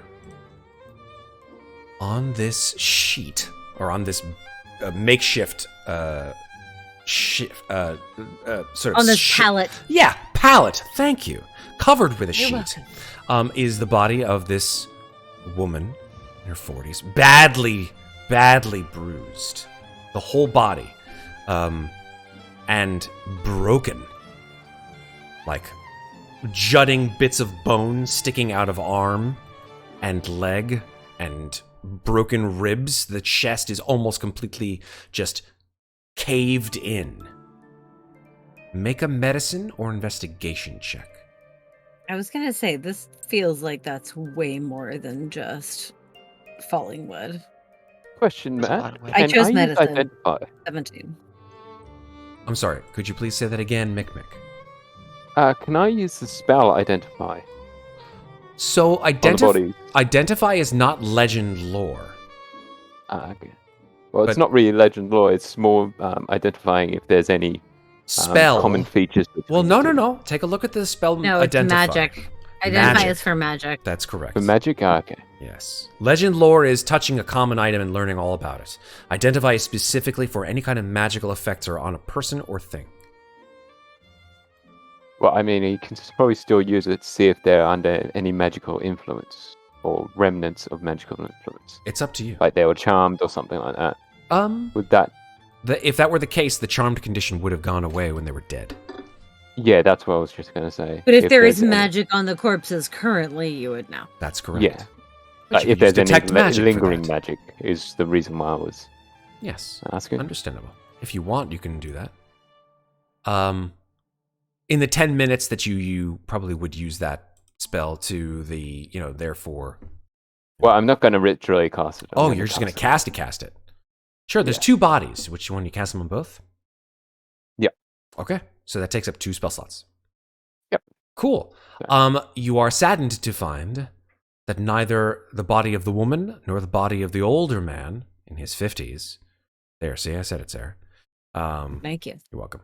And neither one of them have any residual magical effects upon them. With your medicine check of 17, why not? Even though this body is broken in a way that makes your skin crawl, it does suggest that her fatal injuries are consistent with being crushed, potentially under many falling logs. Oh. The man, who was an older man, dark skin, gray hair. What do you choose to do with him? His pale, sort of pallid, not pale, but pallid, like ashy gray almost now, with his skin tone. Based on the questions made earlier, I want to know if he was dead before his tongue was cut out. Make a investigation or wisdom check. Would my investigation work for either, or would I need to do another one? 1 for each. Medicine is. Can I make a medicine check? Yes, absolutely. 17 again. Okay.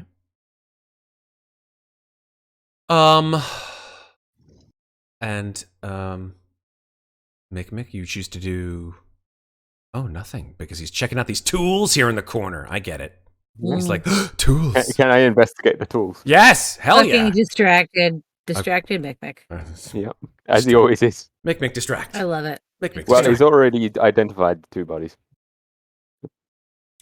Ow. Yeah, that's true. I'll tell you what you get from your medicine check. On that one. Oh, shit. Yeah, and you don't get jack shit, Mikmick. Tools! Yay! That's it. He's going to play with the tools. Be my guest. Don't cut yourself. Yeah. From your investigation check, unfortunately, Amnestria, not a whole lot for the 4. With your medicine check, more not. For Satori. Yes. So, did you... Oh, did I find anything with the investigation on With a the 4? other body? pretty No, I had much a the same. six- Yeah. Her six. Oh, yeah. I mean, Her the body's 16 investigation. her on the 16 other investigation on the woman. Yes. Yeah. You find the exact same thing. Yeah. The body's broken. No signs of foul play beyond the fact that horrible things have been done to the body, but nothing outright beyond that. But it is therefore Moynat who has the advantage here now with looking at the body of Satori. Yeah. You note, 1, obviously Satori is missing his tongue. And his throat and his face are very bruised. As if fingers or something like that, implements. As if something suffocated him before they cut at his tongue. Potentially. What remains of his tongue was indeed severed with a bladed implement not meant for cutting flesh. So not a knife. That's correct. Here's the more interesting thing, and potentially the thing that will end our session tonight. Your eyes widen because you come to realize that upon looking at Satori's body, the bruising and hemorrhaging, not just in his face, but in his eyes are almost completely red. They are so bloodshot as to make you believe, okay, here's what I'm going to give you. You need a little visual aid for those of you who may have seen Game of Thrones. If you remember one of the most poignant and in my opinion, most fist-pumping scenes in that entire series The purple wedding? was the Purple Wedding. Where Yes. spoilers, if you haven't seen fucking Game of Thrones, go watch it. But I mean, it's been a few years, so I think I have wherewithal to do so. If you don't know what I'm talking about, it is the scene in which our little friend, the asshole King Joffrey, meets his end. Yeah. And in doing so, drinks or eats or consumes a poison known as the Strangler. That poison causes his face to turn a deep shade of purple and his eyes to fill up with blood. All of the capillaries inside of his body bursting at once as they are unable to achieve any semblance of oxygenation.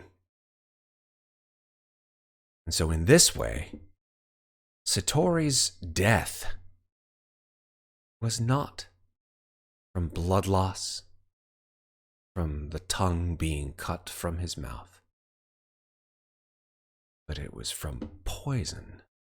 And more so, a poison that you can still smell coming out of his mouth. A poison that smells very much like Mikkelbrow. Mm-hmm. And that's where we're going to stop for tonight. Ooh, boy. What now, folks? What now? Yoicks. What now? Suspicions What confirmed. meow? What meow? I don't know, meow. What meow? Meow, meow, meow, meow. Let me just adjust the zooms. Stall for a second while I adjust the zooms here and finish this off for tonight.